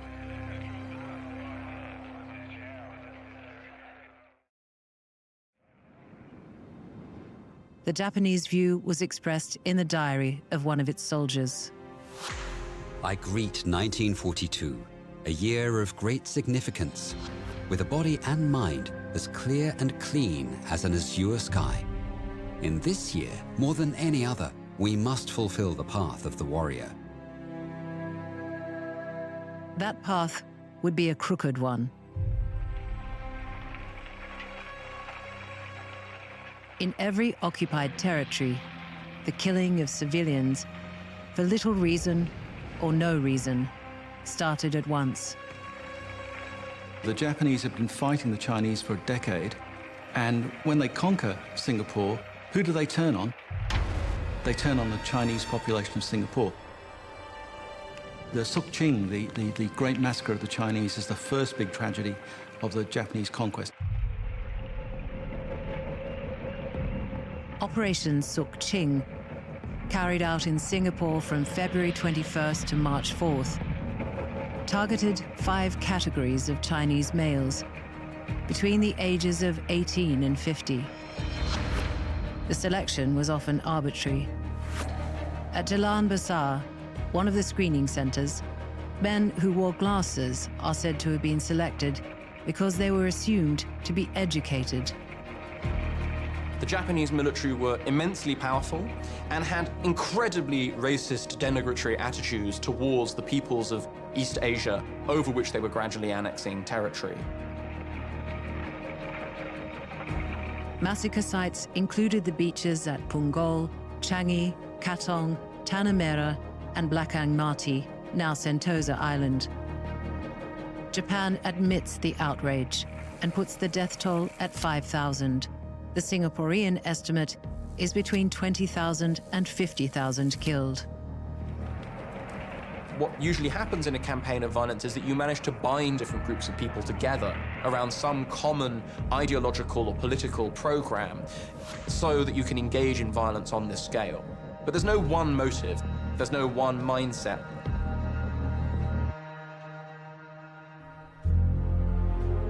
Within days of completing the conquest of Malaya, Japanese forces struck towards the Dutch East Indies and its prize oil fields.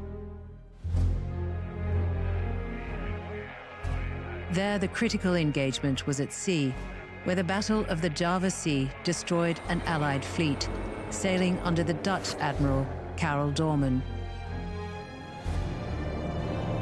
10 ships and 2,000 men, including Doorman, were sent to the bottom. For the loss of 1 Japanese troop transport.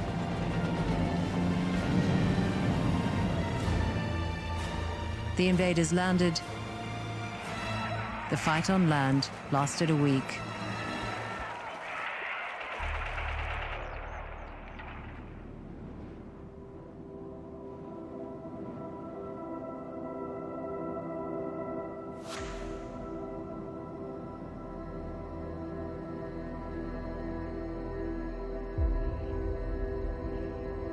Two months earlier, just 3 hours after Pearl Harbor, the Japanese had attacked the British colony of Hong Kong.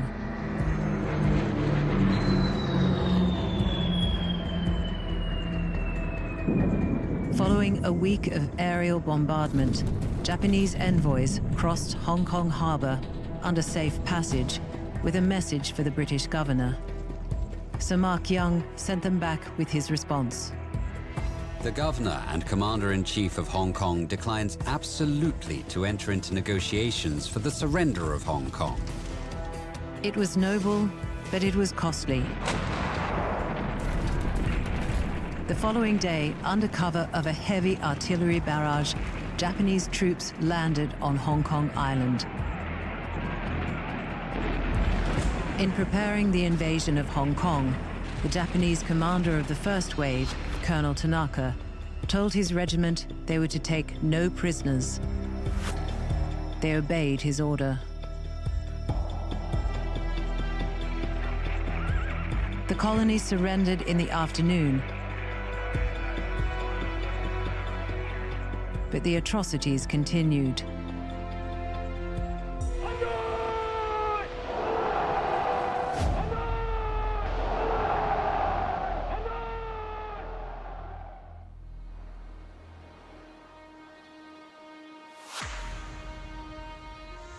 America's presence in the Philippines, it was never called a colony, went back to the 1898 war with Spain.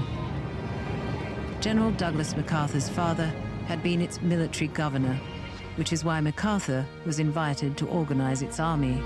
He claimed he had a tremendously strong offensive and defensive force. He had 130,000 men in uniform, but 100,000 were Filipinos who were to fight with great courage. But they had been trained in close order drill. They could salute, but not much else. The Philippines, of course, they knew something was coming, but it was a long time since they'd been at war, and they weren't fully combat-minded until the combat happened. 7.5 hours after Pearl Harbor, the first attack hit Luzon, the largest island in the Philippines.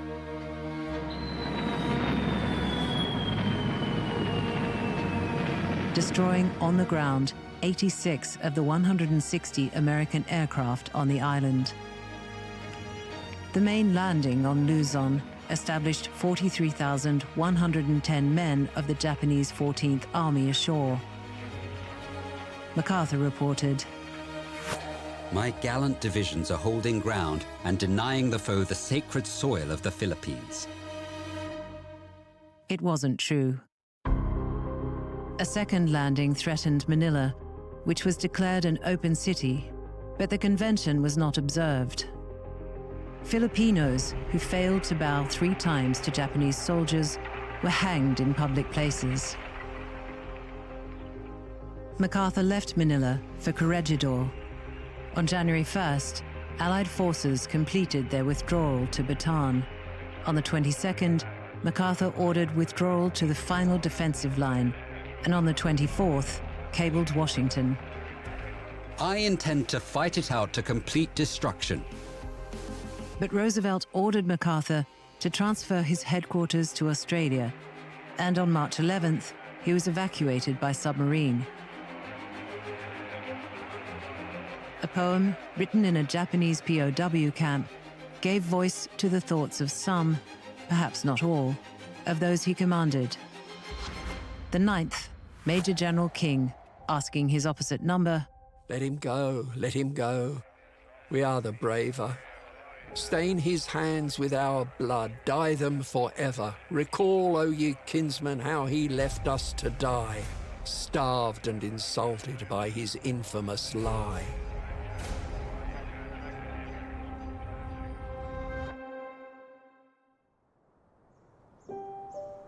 Following a bombing campaign, the final Japanese offensive on Bataan opened on April 3rd.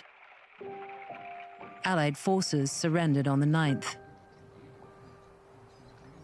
General Major King, asking his opposite number, "Will our troops be well treated?" "We are not barbarians." They were. The 78,000 taken prisoner were to be marched more than 100 kilometers into captivity under the scorching sun, with hardly any food or water. This was the Bataan Death March.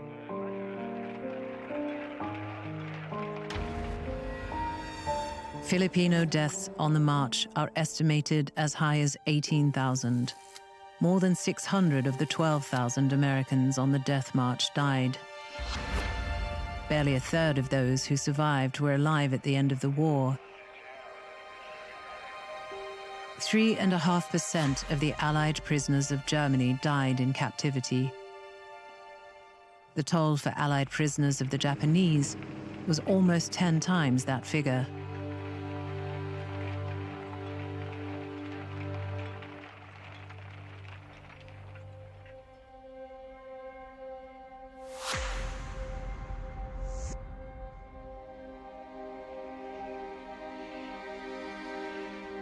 In America, civilians of Japanese heritage were victims of discrimination and unfair treatment.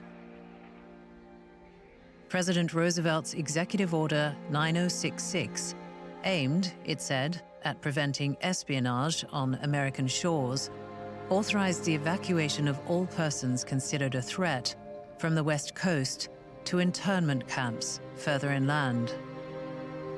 The order did not specify any ethnic group, but curfews were announced that applied only to Japanese Americans. Then, on March 29, 1942, under the authority of the executive order, Lieutenant General John L.W. DeWitt issued Public Proclamation No. 4, which began the forced evacuation and detention of West Coast residents of Japanese American ancestry. Those interned were given 48 hours' notice. Unless they were able to dispose of or make arrangements for their property within that time, their homes, businesses, and private belongings were lost forever.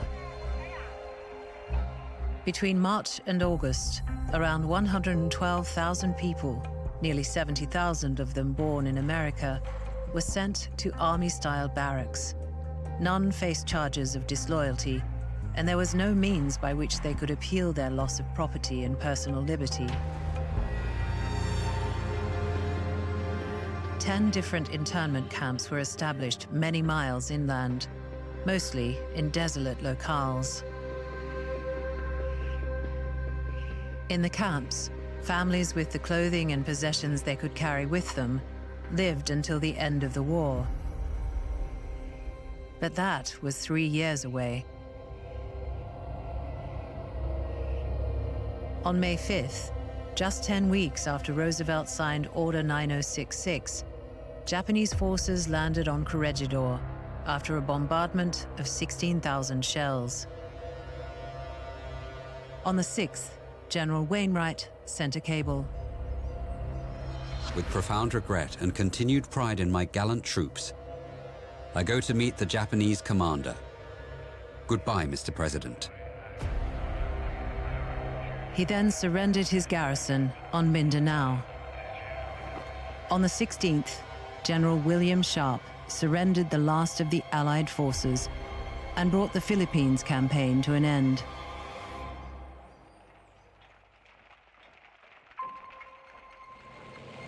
Germany had launched its assault on the Soviet Union.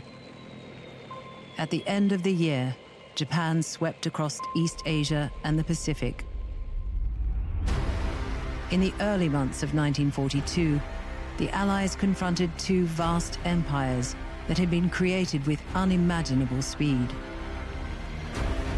And then, less than 3 weeks after General Sharp's surrender, the US Pacific and Imperial Japanese fleets met at Midway.